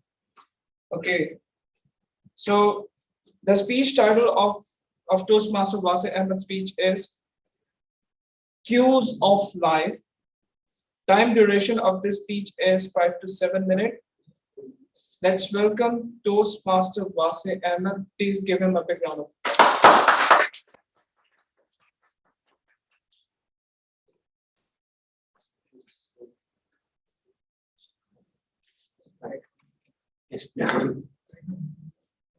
Good evening, everyone. Today, we are going to talk about cues of life. this one Q. No, not this one. We are generally bad at this. We are Pakistanis, right? So, are we going to talk about this Q? No, not this one too. We are going to talk about the boring ones. You know, the IQ, EQ, SQ, AQ. We are talking about those Qs. What about GQ? GQ. Yeah. Sorry. No, GQ is observing us. He's already there. I don't need to explain. Okay. So let's come to IQ. IQ is the measure of person's ability to reason. But IQ is no longer a human's USP. So let's not waste time. Let's move to something interesting. That's EQ now. EQ or emotional intelligence. Emotional intelligence is a person's ability to understand his emotions, to understand the other person's emotions, and then to react to it. Now, I am going to share an example from my own life. A couple of months back, my teacher's father passed away. I had to attend this funeral. But the problem was, it was first time that I was going to a funeral alone. And the second problem was, I did not know anybody there. The only thing I knew was I had to find my teacher's husband. And what I also know was his name and his face. So I went to the masjid, I offered my prayers, and I started finding him. I started looking for him. And I did found him. He was a tall guy, just like Toastmaster Zishan, almost the lines of Toastmaster Zishan. And he was wearing a sweatshirt with a pair of jeans. But he was surrounded with people. And I was afraid. So I did not go to him. And I looked for the opportunity where I could find him alone. So I waited for the funeral prayers. After the funeral prayers, I got the opportunity. And I won't lie, I was nervous. So when I got the chance, I took a deep breath and I approached him. Samad bhai. And now our eyes met and I had to say something now. So I started. Assalamu alaikum, my name is Mohammad Fatima Siddiqui. I was a student of your teacher. I was the teacher of your wife. I was the student of your wife. And clearly, he understood that I am nervous. So what he calmly did was, he firmly gripped my hand, he pulled me closer, he pulled his left arm around my shoulder, and he said, "Thanks for coming. We really appreciate your presence." And that moment, it was a sigh of relief. I took a sigh of relief, and together we walked out of the masjid. And what it did was, for the next, I would like to say 1 hour, I was on the forefront of everything that was going on out there. I shouldered the deceased. I was the last person before the deceased son laid down the deceased in grave. I had the deceased bodies in my both arms. I was the second last person to do that. So if that emotional intelligence wouldn't have been there for that person, I was gone. Next, we have SQ. Can somebody tell what is SQ? Service quality. No, SQ is social quotient. It's actually social intelligence. Social intelligence is the next level of emotional intelligence, and the add-on is maintaining of relationships and social awareness. And I have another example for you. My teacher, my history teacher in my A-levels, when she used to see that I am down in energy, I am under mental stress, what she used to do was, she used to compliment me, or she used to magnify my strengths for me.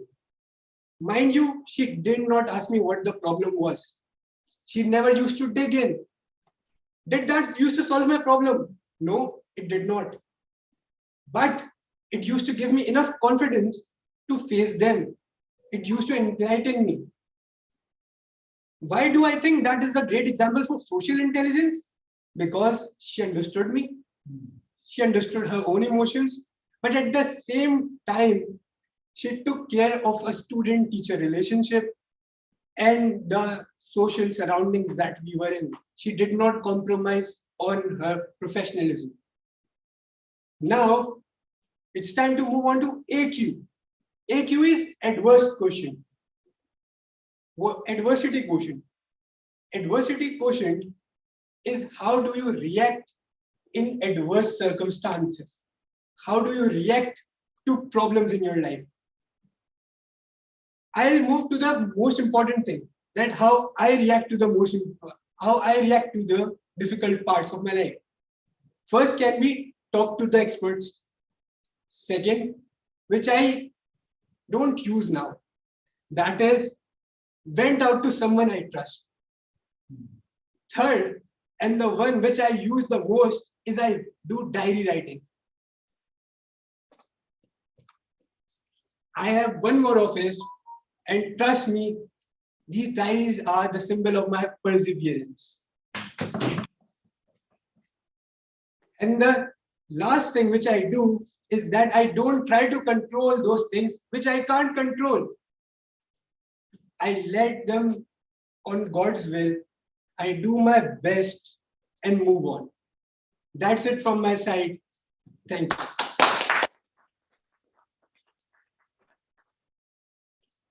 Thank you so much, Toastmaster Wasi Ahmed, for such a wonderful and thought-provoking speech. It was quite inspiring. Yes. Now we are moving to our last speaker, and he is none other than distinguished Toastmaster Syed, and he will be evaluated by. Do we have Toastmaster Mohammed Asghar? Yes, he is just here. Toastmaster Asghar. Toastmaster Asghar, I would request you to please introduce the speaker and read out the objectives of the project. Yes. I'm sorry, but I'm not aware being an evaluator. I was not sent. Well, I actually messaged you on WhatsApp.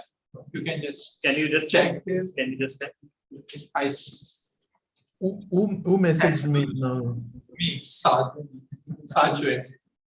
Not now, but about. I hope you didn't block him. 5 p.m. But about.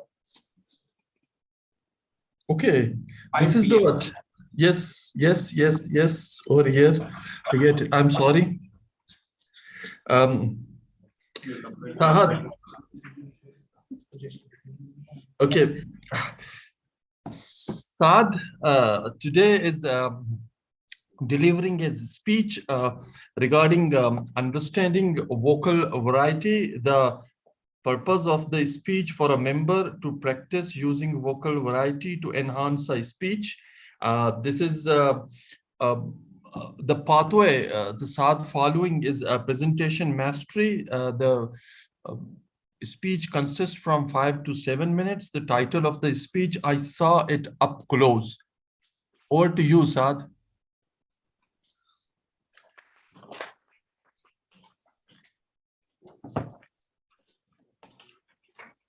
What is the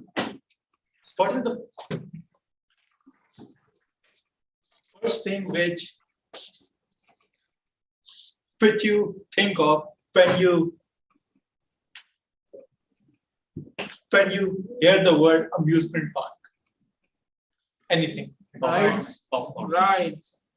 Popcorn rides. Okay. Well, what I think is totally different to all of the answers here, and I'll tell you why. It was 2008, and I was living in a place called Gulistan in Johor. For the benefit of those who live on that side of the bridge, is this side. You're standing at this side. Gulistan in Johor is actually located in the central part of Karachi. So yes, for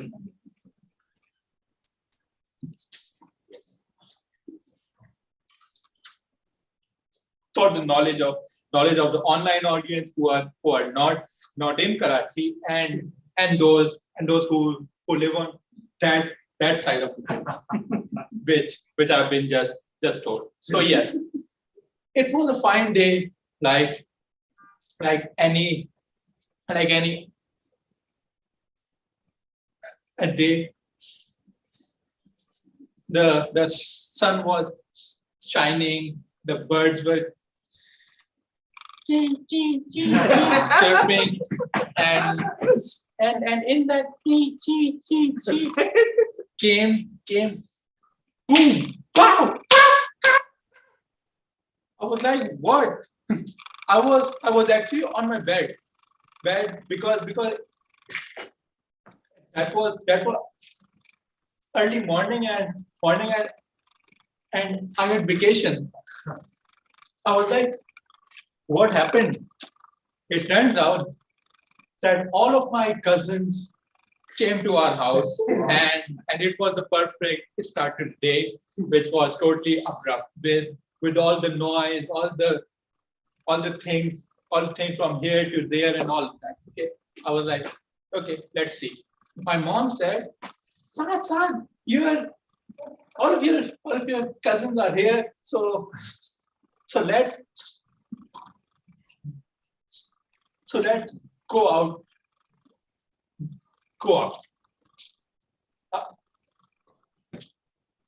I was like, okay, mom, where? Well, just near to us is a wonderful park. It's called the Aladdin Park. and I was like, okay, let's go.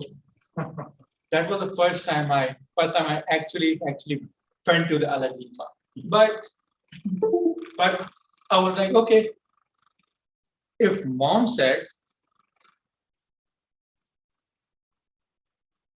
and the rule is that mom is always right, like the customer is always right, so mom is always right. I was like, okay, let's go. We just all sat in the car and we just made our way to the Aladdin Park. And throughout the way, you can just imagine people were just laughing and singing and all of those things. Okay, so we reached the Aladdin Park. We went to a long queue to get one ticket, which was worth 10 rupees back then. Yeah, once upon a time that happened. That actually happened. So yeah, we actually got that ticket, and far in the distance we saw a ride called the pirate ship. Yeah. And all of my cousins, we want to go there. And I was like, okay, let's go there. Okay, so I was actually the eldest one in all of the cousins. Believe it or not, yes, I was. So even though I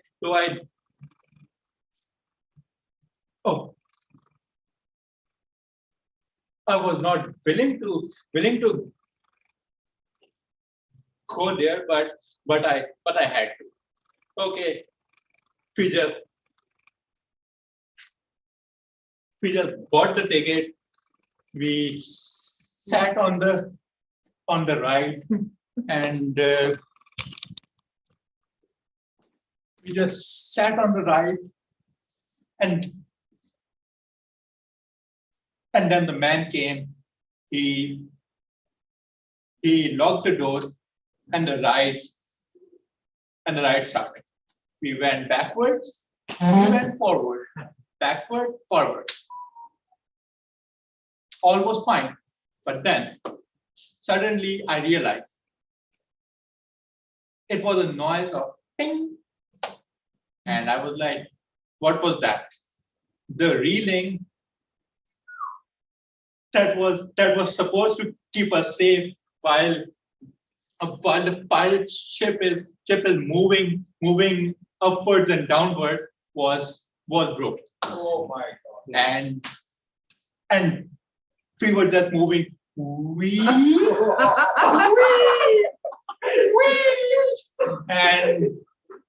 And I was on the one hand holding the ride, and from the second hand I was holding the reeling tightly, because all of my five cousins were on that ride, on that rope. So I had to show extreme perseverance to make sure that the reeling did not break, because if it broke, it was the end for me. But even though we did make it, of course we did. That's why I'm here. Even though we made it, but that, fellow Toastmasters and honorable guests, is the day I saw that up close. So over to you, Mr. Toastmaster.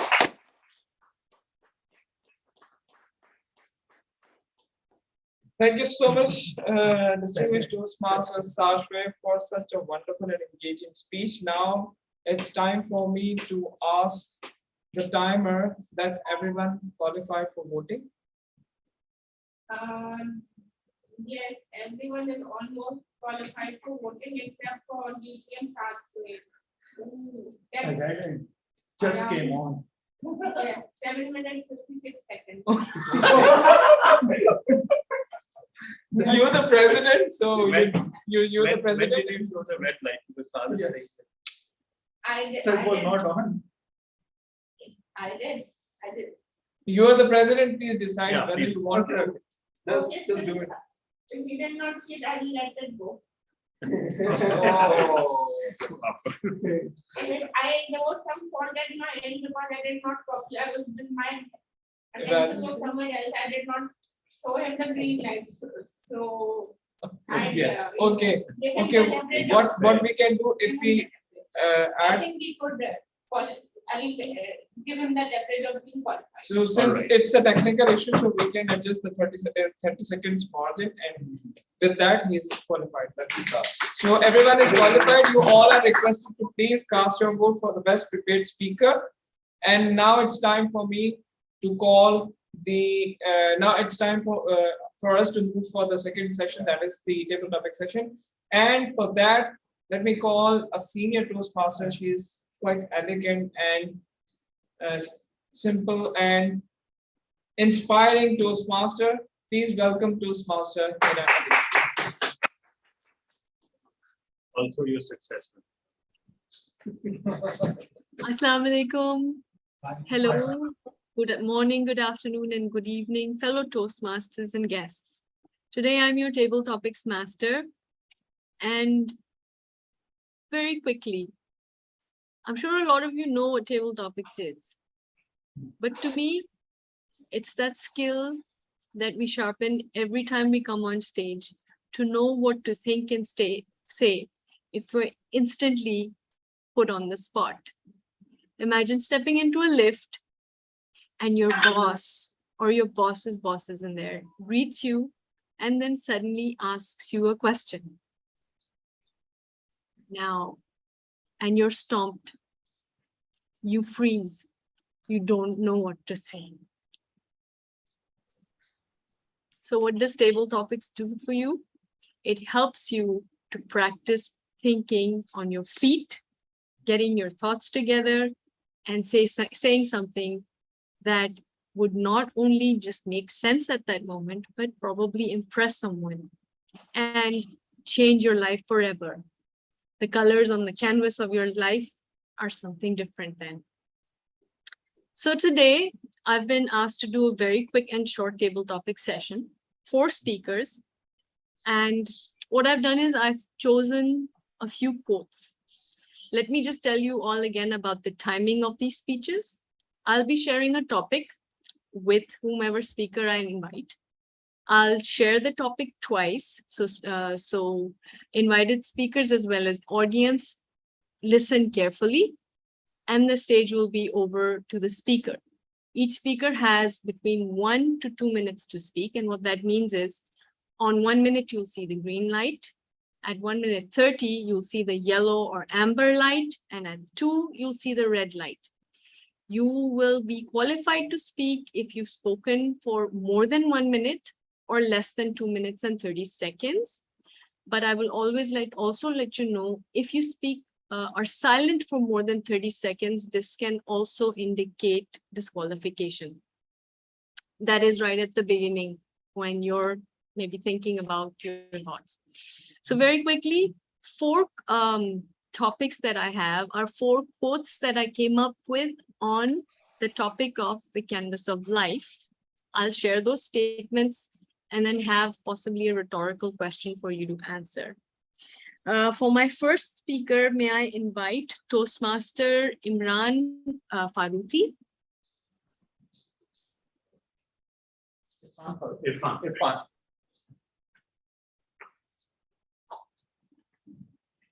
Toastmaster Irfan. Toastmaster Irfan, are you with us in the meeting?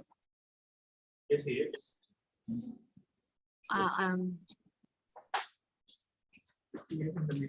He may have stepped away. As you might know, I had apologies.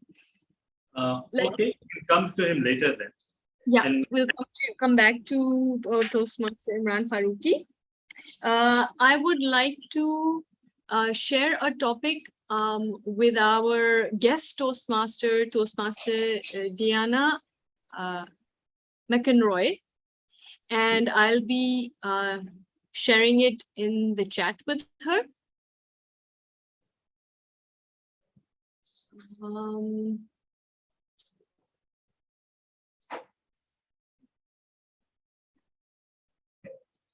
And that is, an empty white canvas is still color. And this was quoted by someone called Somya Kadia. And I'd like your thoughts on that statement. An empty white canvas is still a color.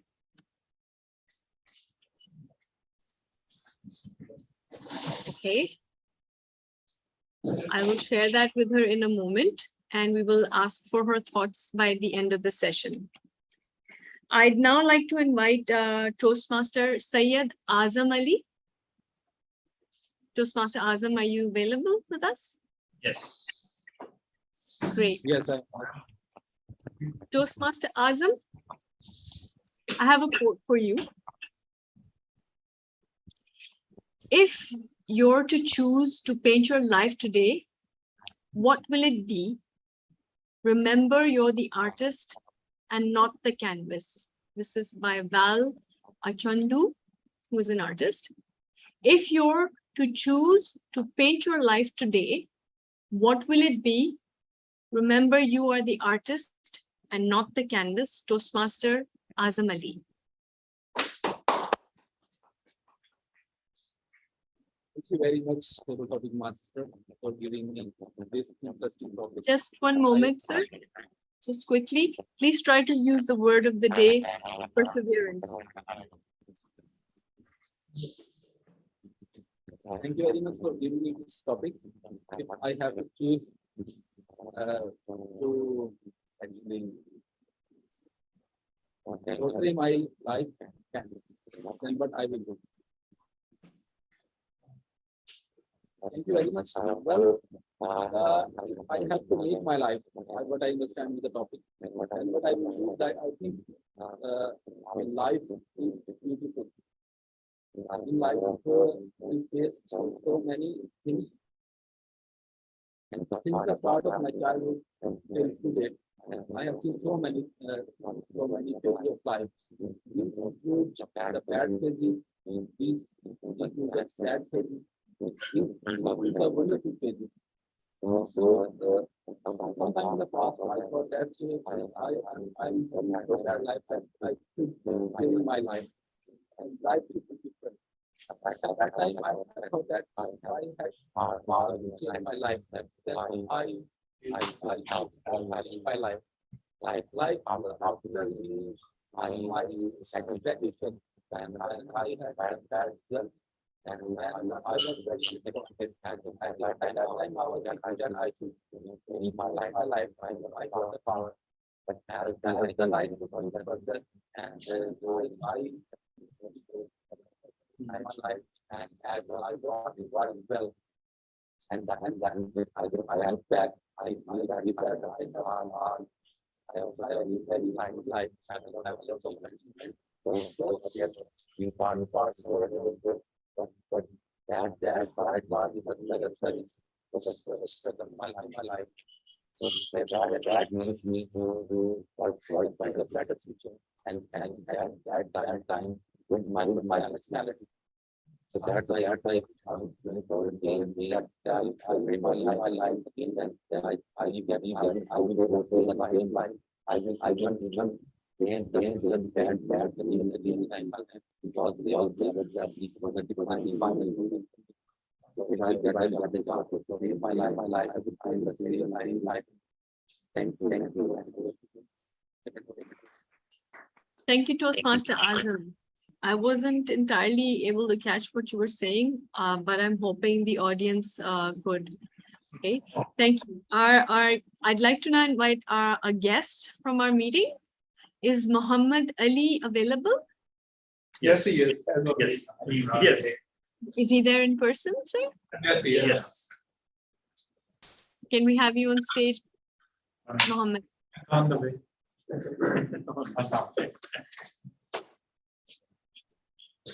He's here.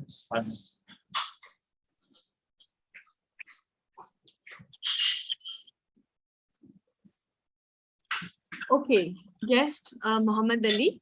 The topic is, on the great canvas of time, we all create our own masterpiece. Michelle Jenny, who's an artist, said that.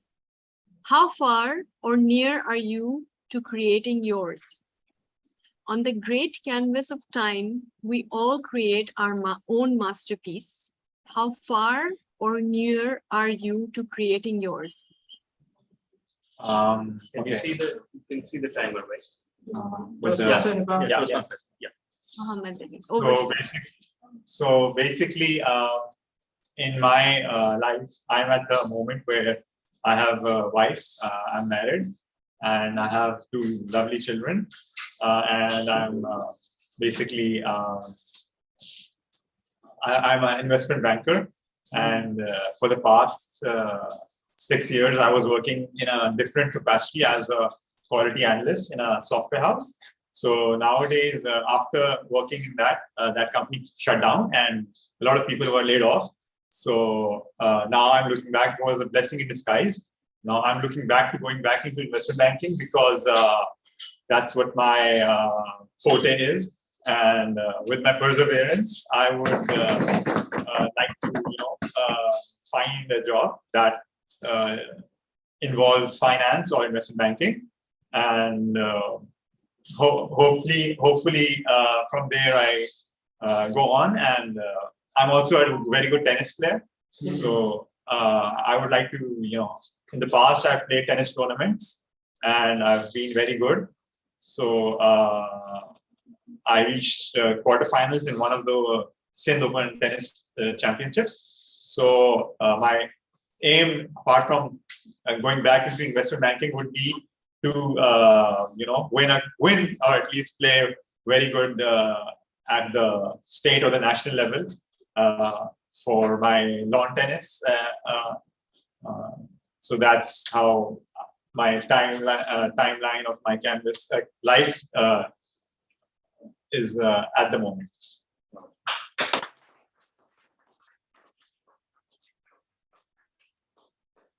Thank you, guest Muhammad Ali. So we got to hear that your masterpiece is a work in progress, and we wish you all the best.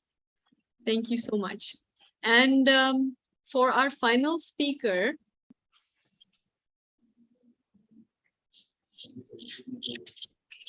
we've got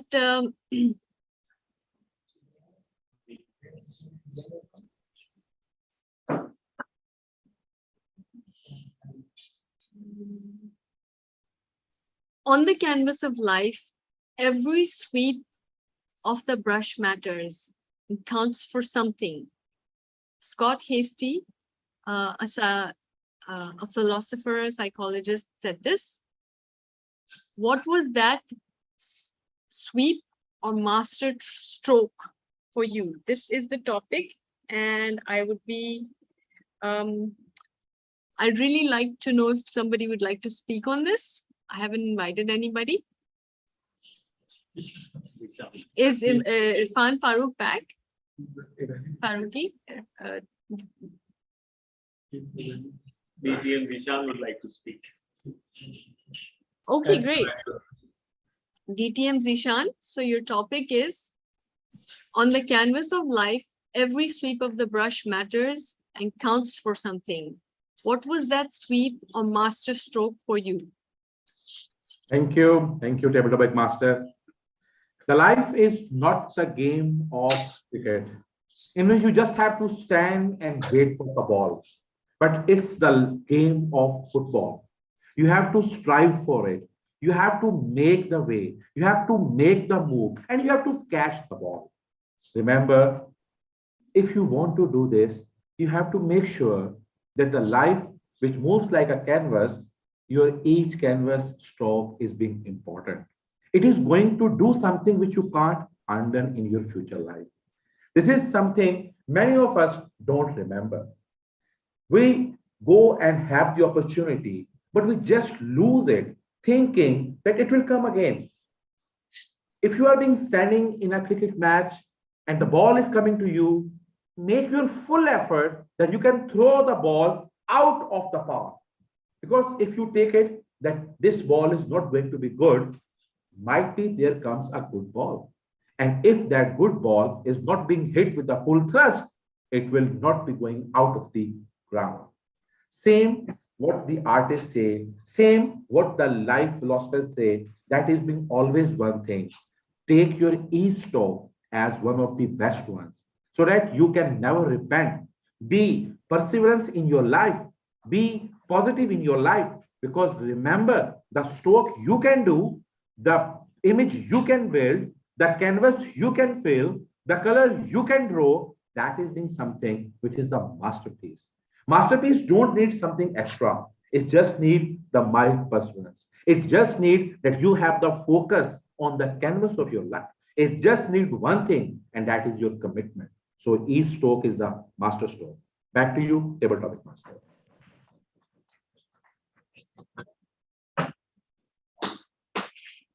Thank you, DTM Zishan. And now, may I please ask the timer if he can give us the timing report for our speakers? We have to get the reply from Diana, I think so. Yes, I'm waiting for her reply. I have messaged her. Yes, they were both qualified. So I didn't know the time, but they were both qualified. Master So, Diana, want to respond? Can you just give me one moment, timer? And Toastmaster of the evening. Diana, did you want to respond? I can still share your response, please. Are you typing right now? yeah, I think we can move ahead while she types, and then we can share the response. We'll share your response. Do share it with me. We'll share it again. So do we have otherwise the timers report, or will we move on? Yes, and everyone is qualified. So the vote has already been floated. Please look in your chat box. All right, great. Thank you, everybody. And I hope that we all are able to paint a a beautiful picture on the canvas of each of our lives. Whatever's happened in the past, remember, if it's not good, we can always paint over it and do it over, as one of our speakers said. Great. Over to you, Toastmaster of the evening. Thank you so much, Toastmaster Hina, for such a wonderful and lovely table topic session. Now it's time for us to move on for the third session, that is the general evaluation segment. And to carry this session, let me invite general evaluator of today's GE session. He is the immediate past district director, currently serving Vice President Education thrice. Let's welcome distinguished Toastmaster Azam.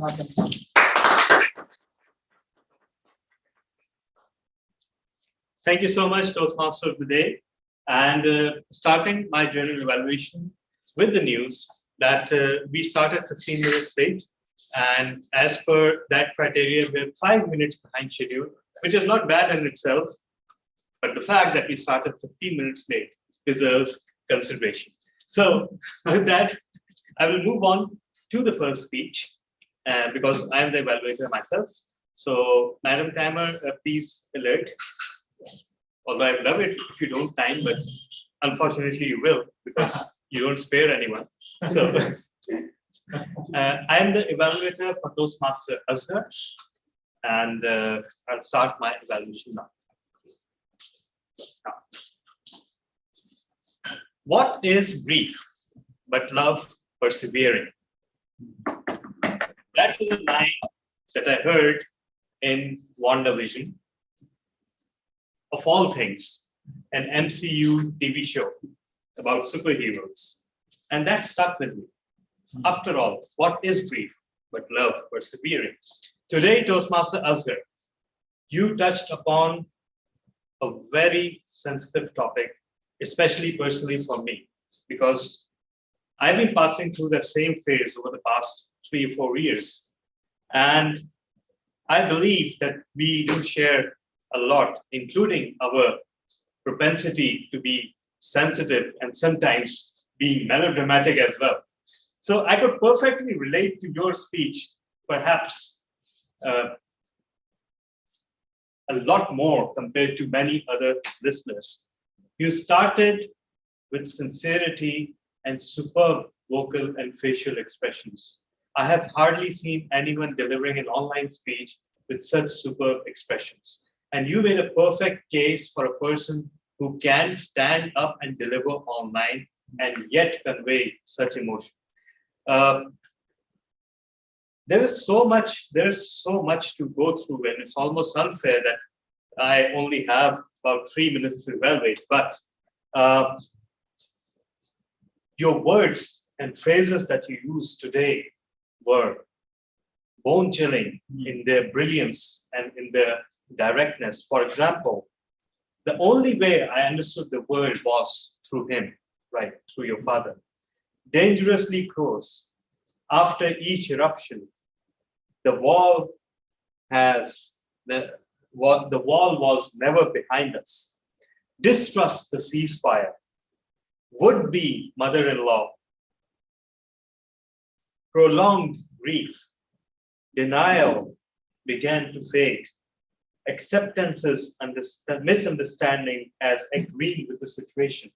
And my God, I mean, that was the reality of life. When we lose a loved one, we spend the rest of the life trying to deal with the situation. And we are told to accept and to have patience. But really, no such thing exists.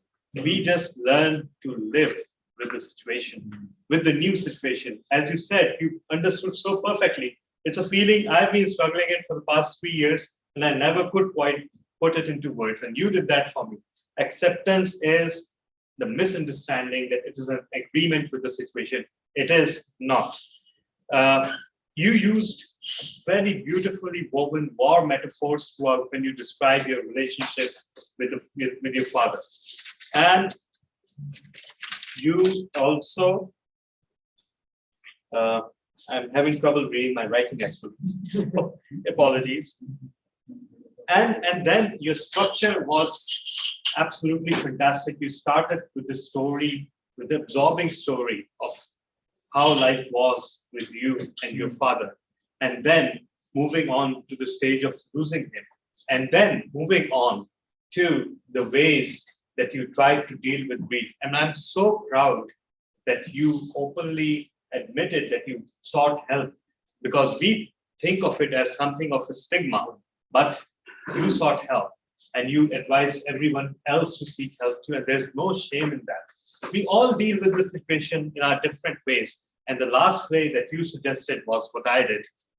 3 days after my father's death, I was here speaking, and I've been speaking about it ever since. So overall, it seems churlish to point out the one improvement area was that your speech was slightly monotonous. It could have used some pauses and some more vocal variety to transition between the various stages. Other than that, I believe that you delivered your project perfectly. You had us in the palm of your hand from start to finish, which was the prime directive of this project. And over to you, General Velvet. Now, moving on to our next speech, which asked us to be bigger. And who could be bigger than DTM Samir?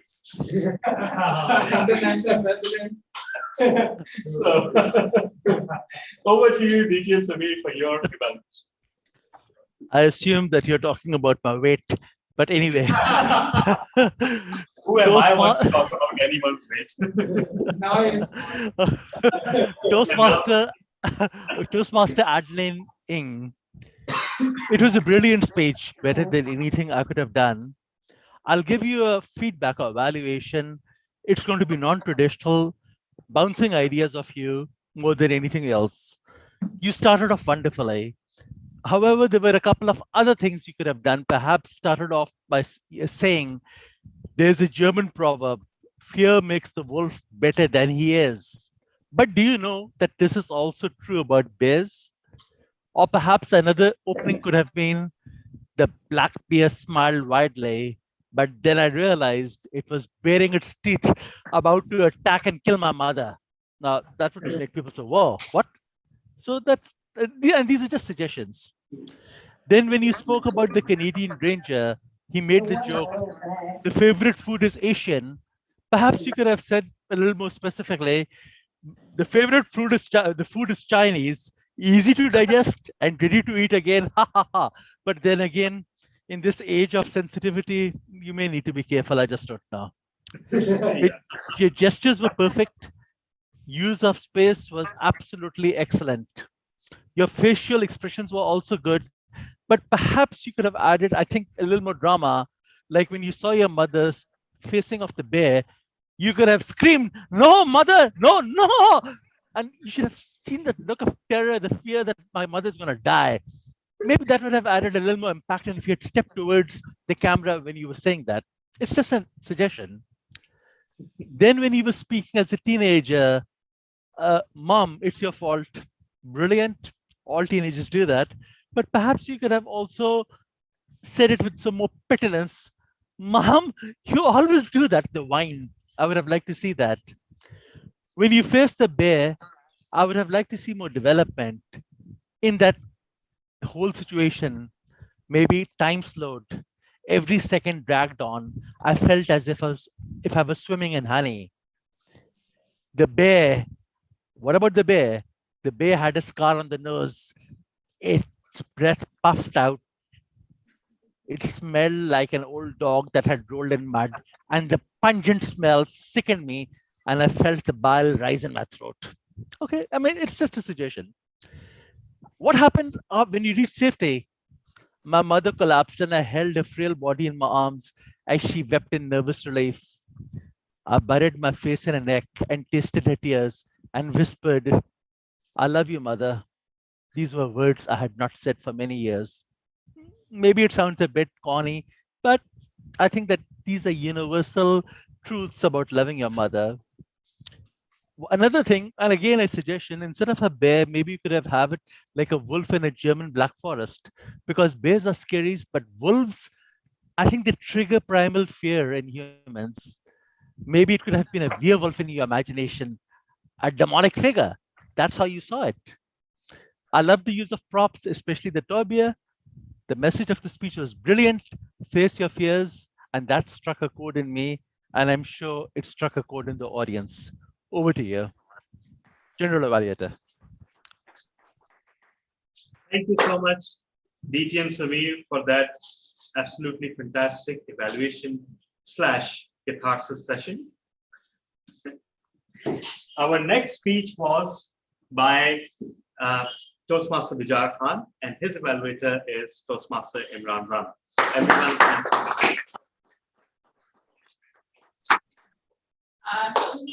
yes. Before you begin, can you read again? Tell about 2, 2.5, and 3. 2, 2.5, and 3. 30 seconds. Okay. Yes. Yeah. 1 minute and 30 seconds, and 3 minutes and 30 seconds between these time. I'm in college out of here. Okay, fellow Toastmasters and guests, today Toastmaster Bijar, I would say, Ibn Battuta Part 2, delivered such a wonderful speech. I would like to evaluate you on your body language, right? Because your body language was was there throughout your speech. So you started your speech with a quote of Ibn Battuta, which eventually grab our attention. Then you told us your story about the whole story about your traveling. You brought a very good humor. Your speech, I must say, you have a good storytelling. Plus, you have a good sense of humor. You brought it quite well, and it was gelled with your speech. Your body language, I must say, you have throughout your speech, you were confident. You have a good command over content. Your hand gestures were perfectly in line. When you opened them, then they show your confidence level, and and they also showed that your hand gestures actually spoke your speech. Means they were perfectly aligned, and they especially the open hand gestures, and especially when you were describing the bridge between the two cities, that was quite amazing and quite that was quite good. Between your speech, sometimes you clasp your hand, so try not to do that. Either you steeple it, or you just leave them like this way, so that because when you're clasping your hand, it shows some nervousness, but you were not. Throughout your speech, you have an eye contact, and that is also that eye contact is also included in the body language. So your eye contact was towards the front, towards the camera, and towards the left-hand side. I was sitting there towards your right, but unfortunately, you just missed me.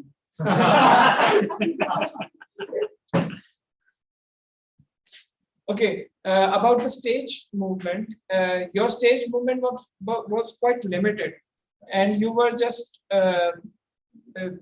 means just one step forward and one step back. You might use the stage towards your left and towards your right with the flow of your speech.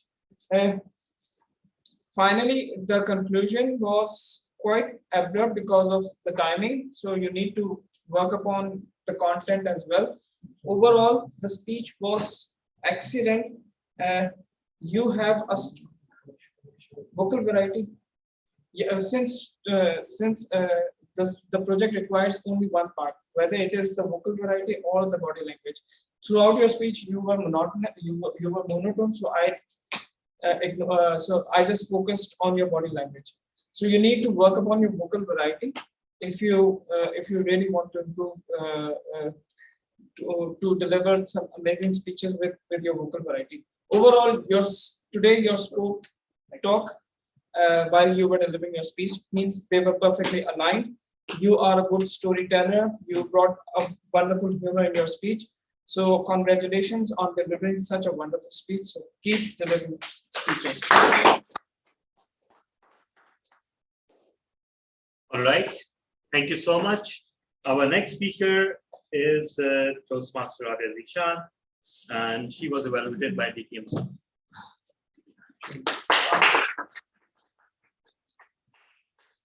Okay, thank you very much, Mr.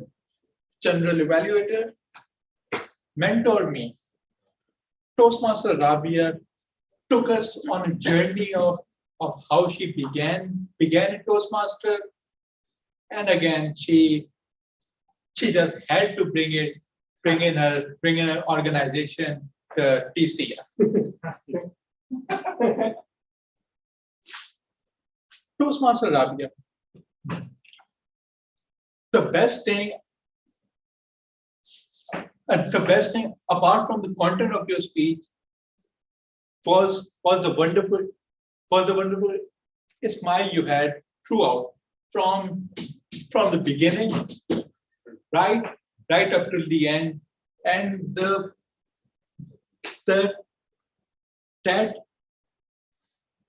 that smile did not vanish for a second. Your gestures match the content of the speech, which actually engage the audience on what you need to say and what's coming next. And yes, you did something very different. Rather than to mention just one mentor, you mentioned multiple of them: Kiki Antala, Toastmaster Alia Sharanjo, myself, even though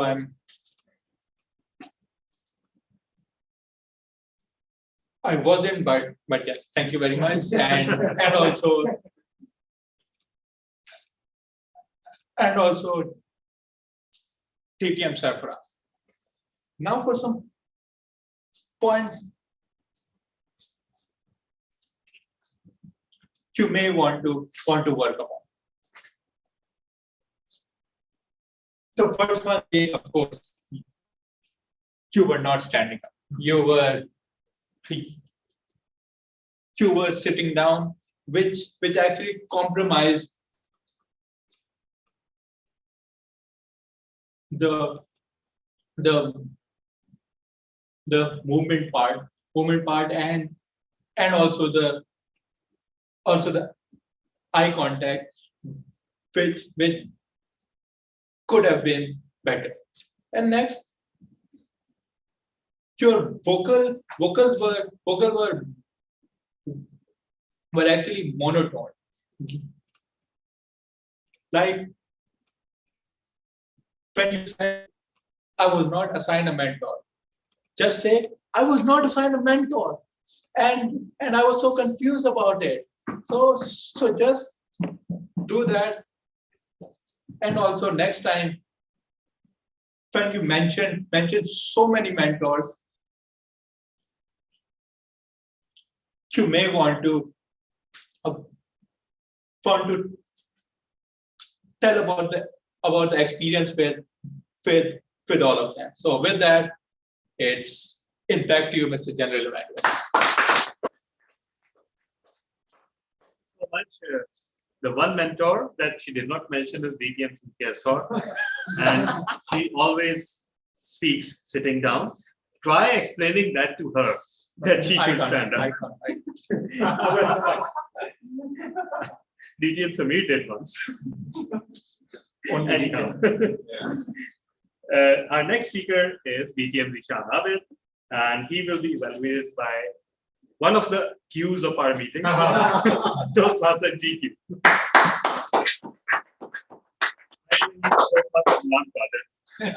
Not IQ, not AQ, not SQ, but GQ. Dr. Zishan Abid. I really enjoyed listening to you. Did I make any mistake? Why are you guys laughing? Oh, sorry. DTM Zishan Abid. I really enjoyed listening to your speech and the way you explained how you were born. My apologies. The event at the time you were born and how passionate your mother was to make you a doctor. And then your story continued and there were events after the events and events. So right from the beginning until the end, there were events such as the event of dissecting a frog, the day you cleared the entry test of the medical college, and then you saw a good-looking chartered accountant, and I'm yet to see a good-looking chartered accountant. So I would like to meet you. So you had very good punchlines in your speech, typical Eastern boy, and you ended up a very good message. And I would like to repeat that message for the audience. You need to decide which canvas is the best for you. So overall, if I summarize the content was amazing. But your purpose of the speech was to practice using vocal variety or body language to enhance a speech. So that was the project. And I would like to evaluate you on those 2 points, vocal variety and body language. So let's start with the vocal variety first. So for the vocal variety, there were quite a lot of punchlines, like typical Eastern boy. So it could have been a typical Eastern boy. This would have summed up the vocal variety as well as the body language. And there was a chance, there was a dialogue between you and your mother as to you were trying to convince her you would like to do a CA and she was refusing. So you could have added a punchline for your mother as well.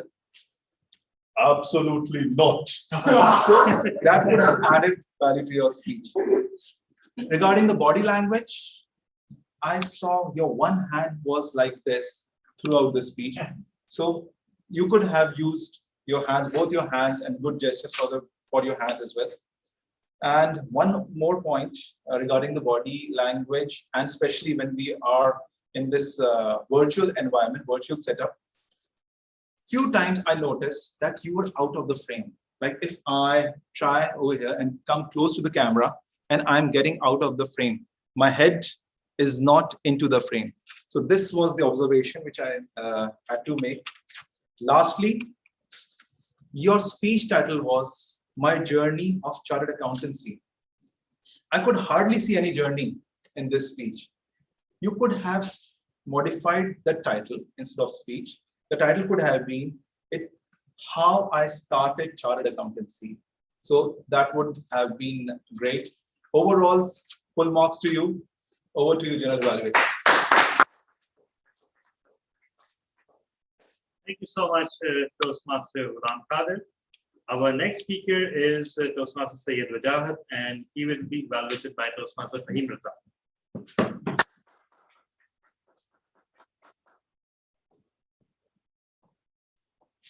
And sorry, all evaluators, please send me a score out of 10 as to your assessment, how closely the speaker adhered to the project objectives. So out of 10, all right, everyone. Thank you, Mr. General Evaluator, and good evening, ladies and gents. Congratulations, Syed Wajahat, on doing such a great business. I can only imagine the hard work and the perseverance that must have taken. And secondly, but more importantly, by the way, which job that was that you left, which paid you between 400,000 to 600,000? Would you mind referring them to me? I would love generous petrol allowance and the benefits that went with that. Sir, your speech title was, or your purpose of the project was storytelling. And what an inspiring storytelling we had from you. Your own journey of going from a highly paid job to going almost broke to venturing up. Very wonderful. Great content. Chronologically, you told us what was your first job, what was your second job, where you went. We could just picture ourselves perhaps in that position. You just made it feel like that. Very detailed and thorough. You gave us even the tiniest of the details, like the tiles on the floor, the chairs, the infrastructure, the IT, the wires, the cables. We just could see ourselves being there because the way you described it. And as I said, very, very inspiring theory with a wonderful message at the end. Are you ready to pay the price of taking the risk? Take the risk, big decisions. Again, these are the most important things that one needs to do in the life, and you had that message in your speech. So wonderful. Now, some improvement points, and there are only a few. The vocal variety and the body language. You see, you had a couple of opportunities, in fact, more than a few opportunities, where especially you went from such a highly paid job. I mean, imagine going from 400,000 in pound rupees to, let me just, in the context of the USD for the international audience, he was earning, if I'm not wrong, about $2,000. And he went to earning about less than $100. So that was the huge difference. Okay, so I thought you could have done it with the vocal variety.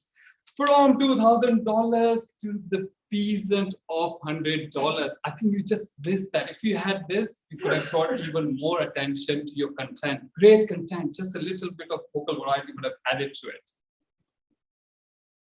And I thought, again, a couple of missed humor opportunities. The humor had this advantage of enlightening the audience, enlightening the room, bringing even more attention to what you're saying.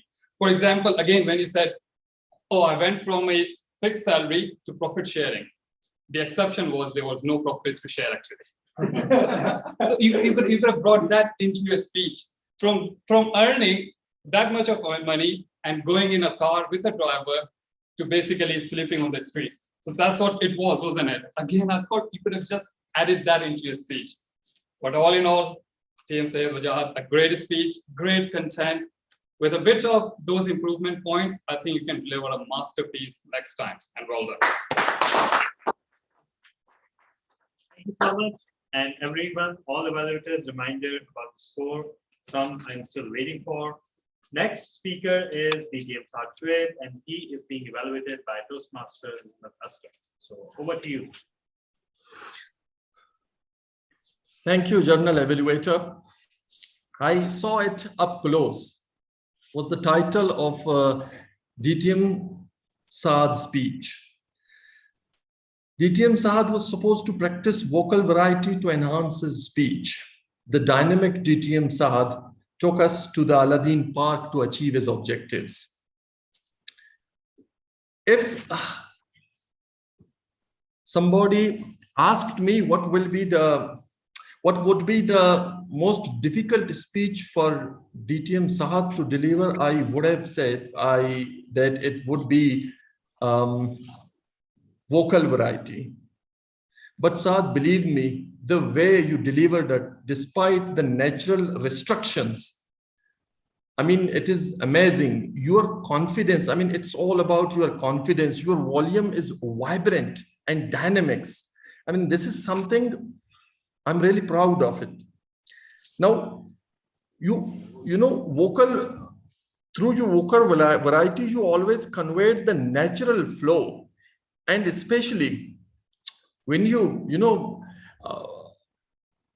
offered the gestures with the vocal variety, for example, V, and when you are talking about the sheb that flowing in the air with your cousins, I think, or cheese, this is something that you were finally successful to express. I was afraid that you may not be able to do it, but the way you did it, absolutely amazing. And what I would suggest you to, I think it would have been perhaps better if you would have come up with a dialogue among the people who are speaking with each other in a conversation environment, and you would have copied them in order to enhance your speech through different varieties of volumes and pitch, of the speech. And that is something that I would give you as a suggestion for your next speech of a similar, when you deliver your speech in a similar line. Otherwise, as always, you will and remain my favorite speaker. For the reason best known to me. Over to you, Journal Evaluator.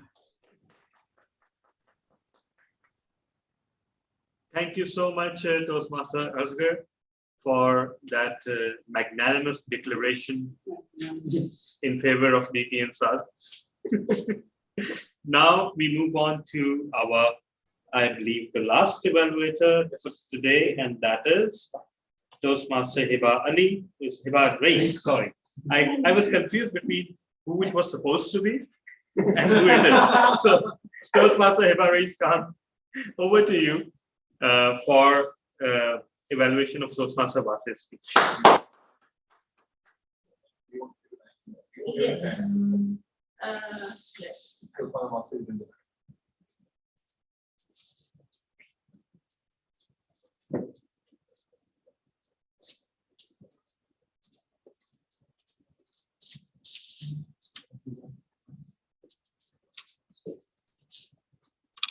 Toastmaster Vase, you had an okay. Toastmaster Vase, you had an interesting title to your speech which immediately caught my attention. Okay, during the time you spoke, you had good clarity in your speech, and I could detect no sign of hesitation or any nervousness.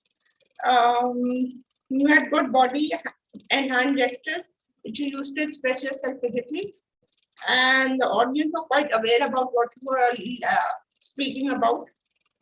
And you had good comfort level, and I could, like I said earlier, there were no signs of hesitation, nervousness, or any faltering. And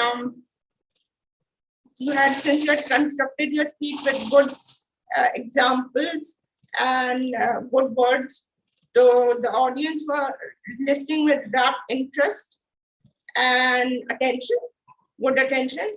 Overall, the delivery was quite smooth and tactful, and the audience also engaged. Other people were also engaged while you were speaking. However, like every speech, there was some room of improvement which I found in your speech. The first one was that you had vocal variety, which you could have incorporated a bit in your speech. And I thought that you could have had a bit of better eye contact in your speech. Like you could have looked from the starting to the finish to PM Imran. And even the online audience could have looked, which I thought was lacking a bit. Overall, it was a pretty good and well-rehearsed speech, and better luck for your next speech. Thank you so much. Now it's time for our table topics evaluator, DTM Zishan Abid. And first, let me ask the timer whether all the speakers qualified. All the evaluators? Yes, except for DTM Tala, because yeah. Again, I'm sorry.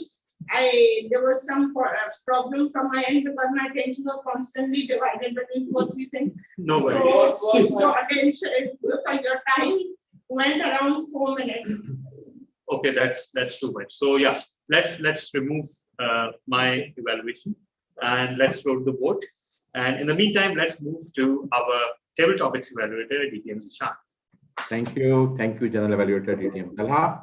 It was being a wonderful session by the Table Topic Master. We have our first speaker, and that was Toastmaster Diana McHenry. The best thing out of her is her concentration and perseverance for the whole meeting she's being there. She was the very first to join the meeting at 6 o'clock, and since then she has the appetite that yes, I want to do it. And that spirit always sounds me excellent. She has very clearly understood the topic, that the white canvas means a blank canvas. It means you are doing nothing, and at the end of your bag, there is a small thing which has never been filled up. So do it and change it. Very well thought one, a very thought process, a good way to express yourself, and you have used the word of the day in your message. So kudos to you over this. We have a Toastmaster Azam Ali. And there I get the computer sound. So I can't hear anything. The computer sound was being wonderful. I love that. I tried to manage, but it's a problem at my side. But there were two voices which are being coming. And the only thing I can see that the Azam, he was been doing something and continuously doing something. The green lights comes on, the yellow lights comes on, and then the red light comes on. So I can only make my comment that Azam, you are being looking awesome in the screen. Then we have Toastmaster Muhammad Ali. Being a guest, you have done a wonderful job, have my words. Thinking on feet, extempore is always been very difficult. And once the table topic session has been done by Toastmaster Hina, have my words, you are not expecting something easy from her. Thinking to the canvas, there's a literal meaning out of this.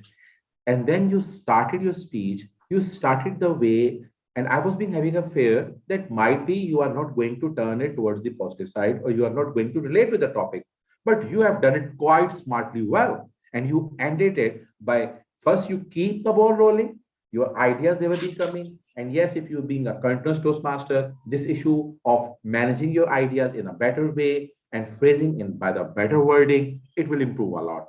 But you have the germs to be an excellent DTM. And that shows the way you ended your speech, the way you concluded your speech, and you move to the topic. And you never let the audience being bored, never being stopped for a minute, and keep on telling. This has been an excellent way.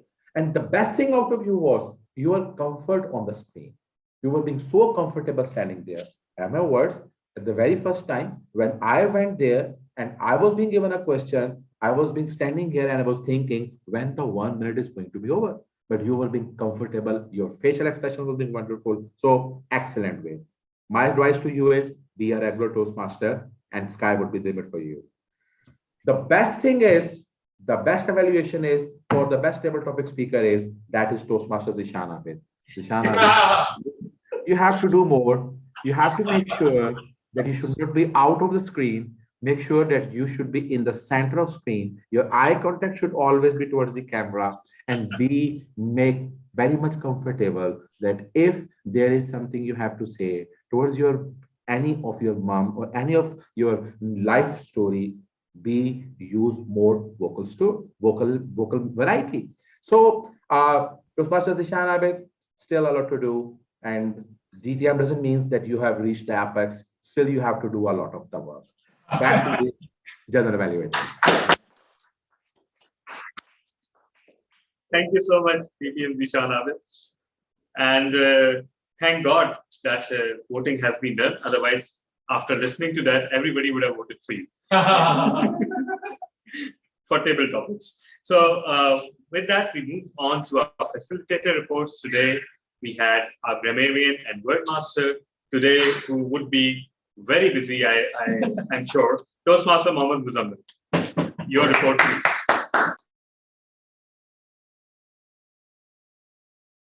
Toastmaster Muzammil, are you there?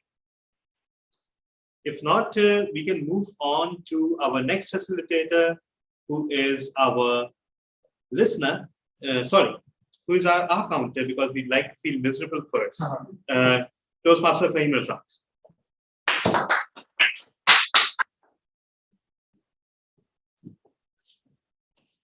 Thank you, Mr. General Evaluator. And once again, good evening, ladies and gents. I'm pleased to say that I'm not going to be able to make you as miserable as perhaps I would have liked, because I had an easy day in the office today.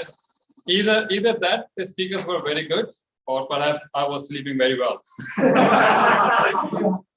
So let me start with DTM Tala yourself. Only 4 hours and 2 souls and Mr. Asghar Ramadan, nothing. TM Adeline, nothing. DTM Zishan Abid, none. TM Imran, 8 hours. TM Rabia Zishan, 1 hour. TM Syed Wajahat, 2 hours. TM Wasa Ahmed, none. TM Asghar Ramzan, I think I mentioned you. You were very good in your speech and you had a keynote speech, but only in the evaluation. And I mean, perhaps you can make a judgment on it because you didn't have the evaluation sheet on yourself. So you were doing a lot of hours and years. So there were 4 hours on that. But perhaps you can just discount that. TM Azam Ali, none. TM Ali Imran, 5 hours. But they were very natural, as I said to you. They seemed part of the speech, as DTM Zishan Abid noted as well. TM Hina Ali, none. And that's it for me. Over to you, gentlemen. Thank you so much. You didn't end up making. He was sleepy. He missed me. Actually, wasn't there. You didn't end up making everyone miserable, but you certainly made me miserable. Thank you so much. Now we have our grammarian word master back. So over to you, Toastmaster Mohammed. You're not audible, Muzammil. And in such situations, remove the very device that's supposed to make you audible. I remove the earphones. Earbuds. No, remove the earphones. Yeah, I think you'll need to. Just a minute. Yeah, now you're audible. Yeah.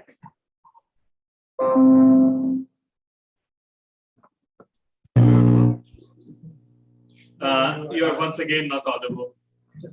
Just remove the earphones. That will be helpful. I think I am right now. Okay. Voila, perfectly audible. Yeah. Sorry. Thank you so much, TDM Tala. As a grammarian, I would like to report that first of all the speakers were absolutely brilliant in their language today. However, as a grammarian, it is my duty to notice even if there is any single mistake, grammatical mistake. So I noticed 2 grammatical errors today. However, these are very minor mistakes. One of them is that instead it's about the wrong usage of verbs. For example, for the word leave, leaved was used instead of left in the past tense. Other than that, with the sentence in which we use did, we are supposed to use the first form of verb, not the second form. However, one of the speakers used the second form. So this is it for the role of grammarian today. And as a word master of the day, I would like to point out the speakers who use the word of the day in their speeches. They are TM Zishan Abid, TM Bijar, TM Wase, DTM Saad, guest Muhammad Ali, and there was another guest, probably Azam Ali. I don't know whether he did use the word of the day because he was not clear in his voice. So I apologize if I missed and if you used that word. And other than that, also I apologize that if I am missing any other speakers who used the word of the day perseverance, because I took a short break during the evaluation session for the prepared speakers. I took a short break for the namaz, so I apologize if I miss any. This is it from my side. Thank you so much, Toastmaster Muzammil. I'd like to inform that I also use the word of the day. Toastmaster Hina also used. And I announced it. I'd just like to say Toastmaster Diana also used it. Diana used it. Yeah. Thank you, Toastmaster Diana. She did. Yeah. So, although I use persevering rather than perseverance. So, anyhow, our next role is our listener, DTM Saad. Over to you. Okay, everyone. So the first question is, what was the age of Toastmaster Asghar? 46? 46. Passed away. 46. 46, yes. Okay, so the next one is, which college did Toastmasters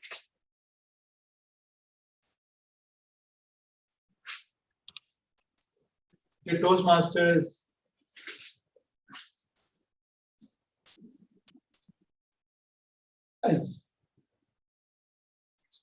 Zishan Abid got. Abid was admitted. Punjab Medical College. Sure. I mean, I was applying for. Yes, applying for. Yes, you are right. Got Edwards admission, College corrected. also? Did you try for King Edward's College also? Something. Afterwards. That was afterwards. Okay, so the next one was name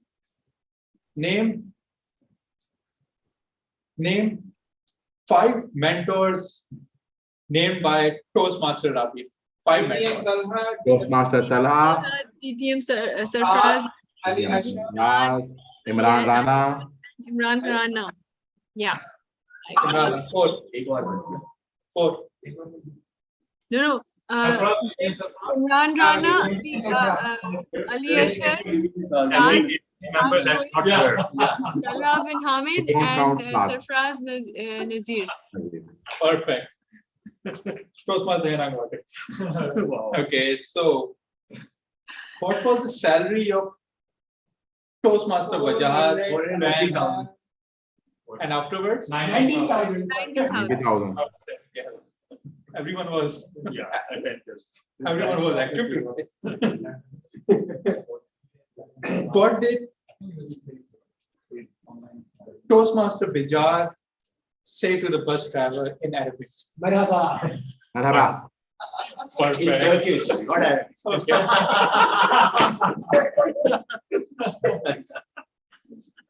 Whose student was Toastmaster Vasif? Whose wife? His name? Name. Whose wife? The Husband's wife. whose husband? The name of the person. Samad Bhai. Okay. How many people were on the ride with me? 5. And the last one, what was the response of Toastmaster Adelaine when the beer roared? No, response. She might. Something like, yeah. What was it? Please repeat. Record. I didn't hear it. So she Yeah, we didn't hear it.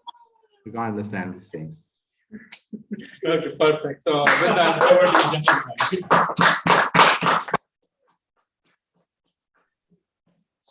Thank you so much. And I will take the liberty of not asking the president whether we should skip the timer and just skip the timer, because the timing report has been communicated. And we started 15 minutes late, which needs to be improved. And yes, that was partially because our routine starting time had been 6:45 for the past 3 weeks, and today it was suddenly 6:30. But we can read, right? So, so next time, please be attentive. We wanted to start early because originally, guess what? We had 9 speeches with a keynote. And we should all be grateful to Toastmaster Kareem Meghani who withdrew. So, but today's speeches had an ethereal quality. I don't know, after our 1000th meeting and that amazing academy meeting, I find this meeting no less in terms of the content. The speeches were stunning in their variety and their expression. Everyone was on top of their game. I guess was the presence of a world championship semi-finalist rubbed off on everyone. But trust me when I say that I personally felt that we did not do too badly versus her. It was not like, yeah, of course, she has done this speech hundreds of times and it was showing she did brilliantly well. But our speakers more than matched the content, if not the delivery. And that's what counts. So what can I say? Amazing speeches. That's a cliched word, but everyone, starting from Toastmasters, the tone that he set, it was perhaps his most intimate and heartfelt speech ever. It was also your best speech ever, in my opinion. It was natural, it was flowing, it flowed like a river, and it was beyond description, honestly. And then we had, of course, Toastmaster Adeline, and we could almost see her standing on the podium of World Championship by the time she finished. After that, we had DTM Zishan, and who knew that, first of all, and yes, who said, yeah, DTM Zishan, chartered accountants can be good looking. Oh, sorry, yeah, GQ. Chartered accountants can be good looking. Do you remember who else is a chartered accountant? Do you want me to send this message to them as well? All right. But who knew that a journey of a chartered accountant could be so fun and full of expression? Honestly, you did us all proud, DTM Zishan, and you banished the ghost that haunts chartered accountants, that we cannot express ourselves. And then Toastmaster Rabia, and she had a beautiful journey through her mentorship experience. Toastmaster Vijay did brilliantly as well. Toastmaster Vijay, you were a revelation today in terms of the content of your speech. All you need to do is just work on your delivery, because your content was basically spot on. It was well timed, it was well structured. DTM South, we were there with you at Aladdin Park. And, you know, the way your speech turned from the comic to the scary was spectacular.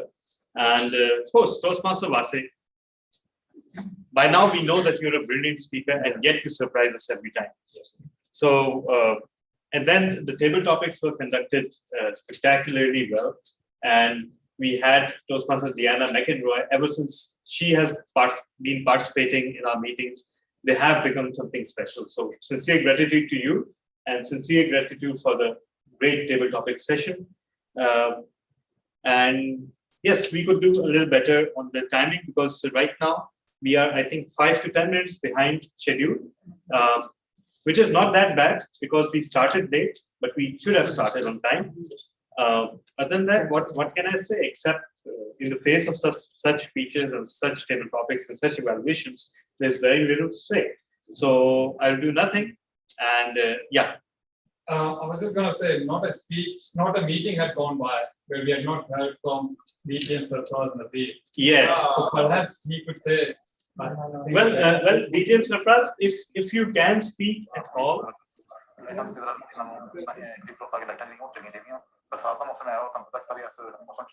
If you can, actually, DTM Sarfraz is sitting in a hospital lobby. Oh, yeah, so it's a family situation. So perhaps, but he stayed there throughout the meeting, and I trust that he heard each and every word. And his mere presence is enough. So with that, I hand over the charge to Madam President. Oh, sorry. Toastmaster. Toastmaster.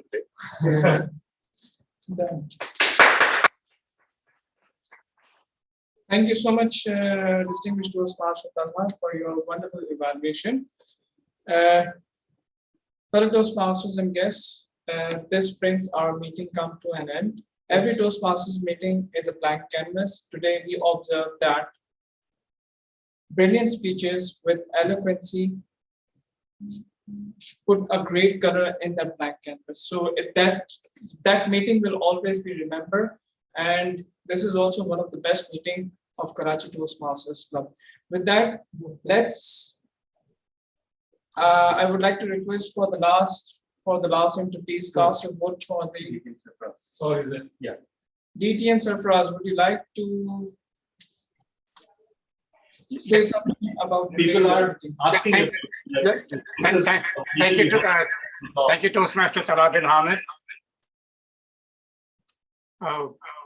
I enjoyed the meeting very much, especially since we did not have Toastmaster Sarfraz Nazir giving a speech. And I also grateful to Toastmaster Rabia Zishan for mentioning my name in her speech, which was not expected. So it's the first time that I had my wife listen in on, and she got to hear Rabia Zishan gave her speech, and it was nice, that my name was mentioned. Otherwise, because my wife says the only reason you attend these meetings of KTC are because they mention your name. So, no one disappointed me today. Great speeches. Got to listen to the third semi-finalist after having listened to two others. So I'm looking forward to the semi-finals coming up in a couple of weeks. And back to you, Toastmaster Imran Rana. Thank you so much, distinguished Toastmaster Sarfaraz Nazir. Now I would request to please cast your vote for the final time for the Big Four. That is Toastmaster of the Day, Table Topic Master, Toastmaster Hina, Table Topic Evaluator, Distinguished Toastmaster Zishan Abid, and General Evaluator, Distinguished Toastmaster Talha bin Hamid. It's time for me to hand over the charge to the President.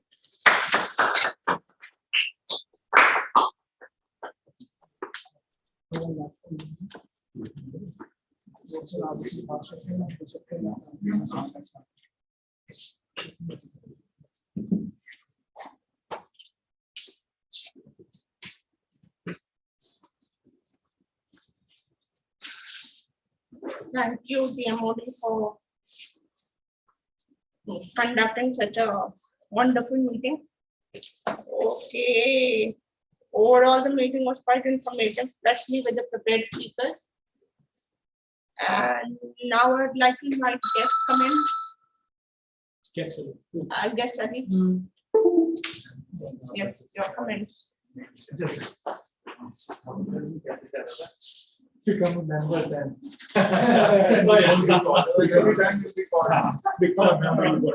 It's a big incentive.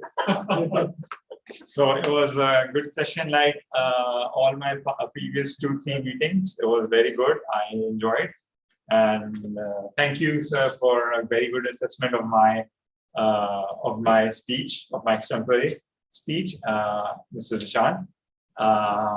And I'm enjoying here every week. I'm looking forward to every week. Wednesday, I make sure that I'm free on Wednesdays. And thank you, Lord. Okay, and now do we have the winners? Okay, sir, I hand the physical state to the vote counter. Okay, so fellow Toastmasters, yes, the best prepared speaker after a very, very, very tough margin, it goes to the world champion Toastmaster editing. And the best table topic speaker goes to the person who had the best evaluation. DT and Zishan Abid. And the best prepared speech evaluator goes to Toastmaster Ghulam Qadir. And the best Big Four, the best facilitator award goes to the official vote counter, not the vote counter. It goes to DT and Talha bin Hamid.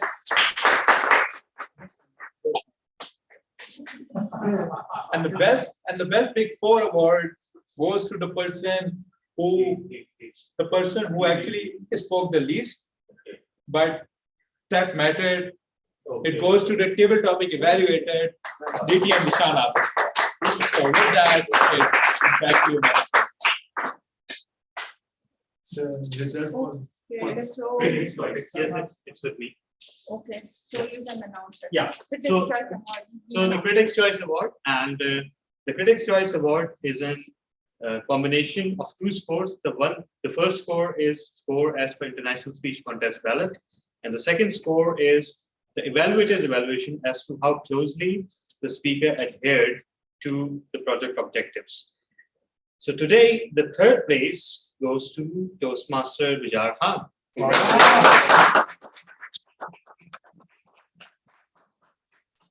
The second place by a margin of 2 marks goes to Toastmaster Mohammad Azam.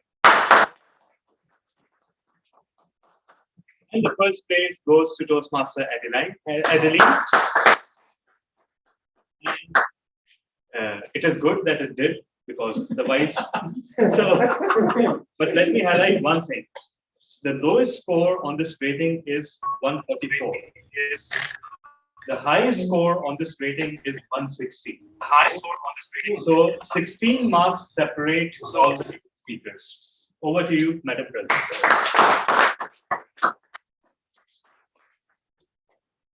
Do we have any other announcements to make? Yes, just brief announcements. And the announcement can be seen at the bottom of the agenda. This Saturday we have academy meeting. So anyone who wants to speak, who wants to deliver a keynote, please contact me. Next Saturday. No, this Saturday. No, Quantum Leap is next Saturday. Yeah, now, we have nothing to do with quantum. and after that, we have, of course, our routine meetings. We will have a panel evaluation showdown, the contest that will happen for the first time in human history on the 20th of August. So mark your calendars for that. And yes, that was pretty much it. And declare the meeting adjourned. Thank you so much, online participants. And Thank you. Thanks a lot. Enjoy your dinner without us. Yeah. Thank you so much, TTM Zishan and everyone else, TTM Samir. And see you all next month.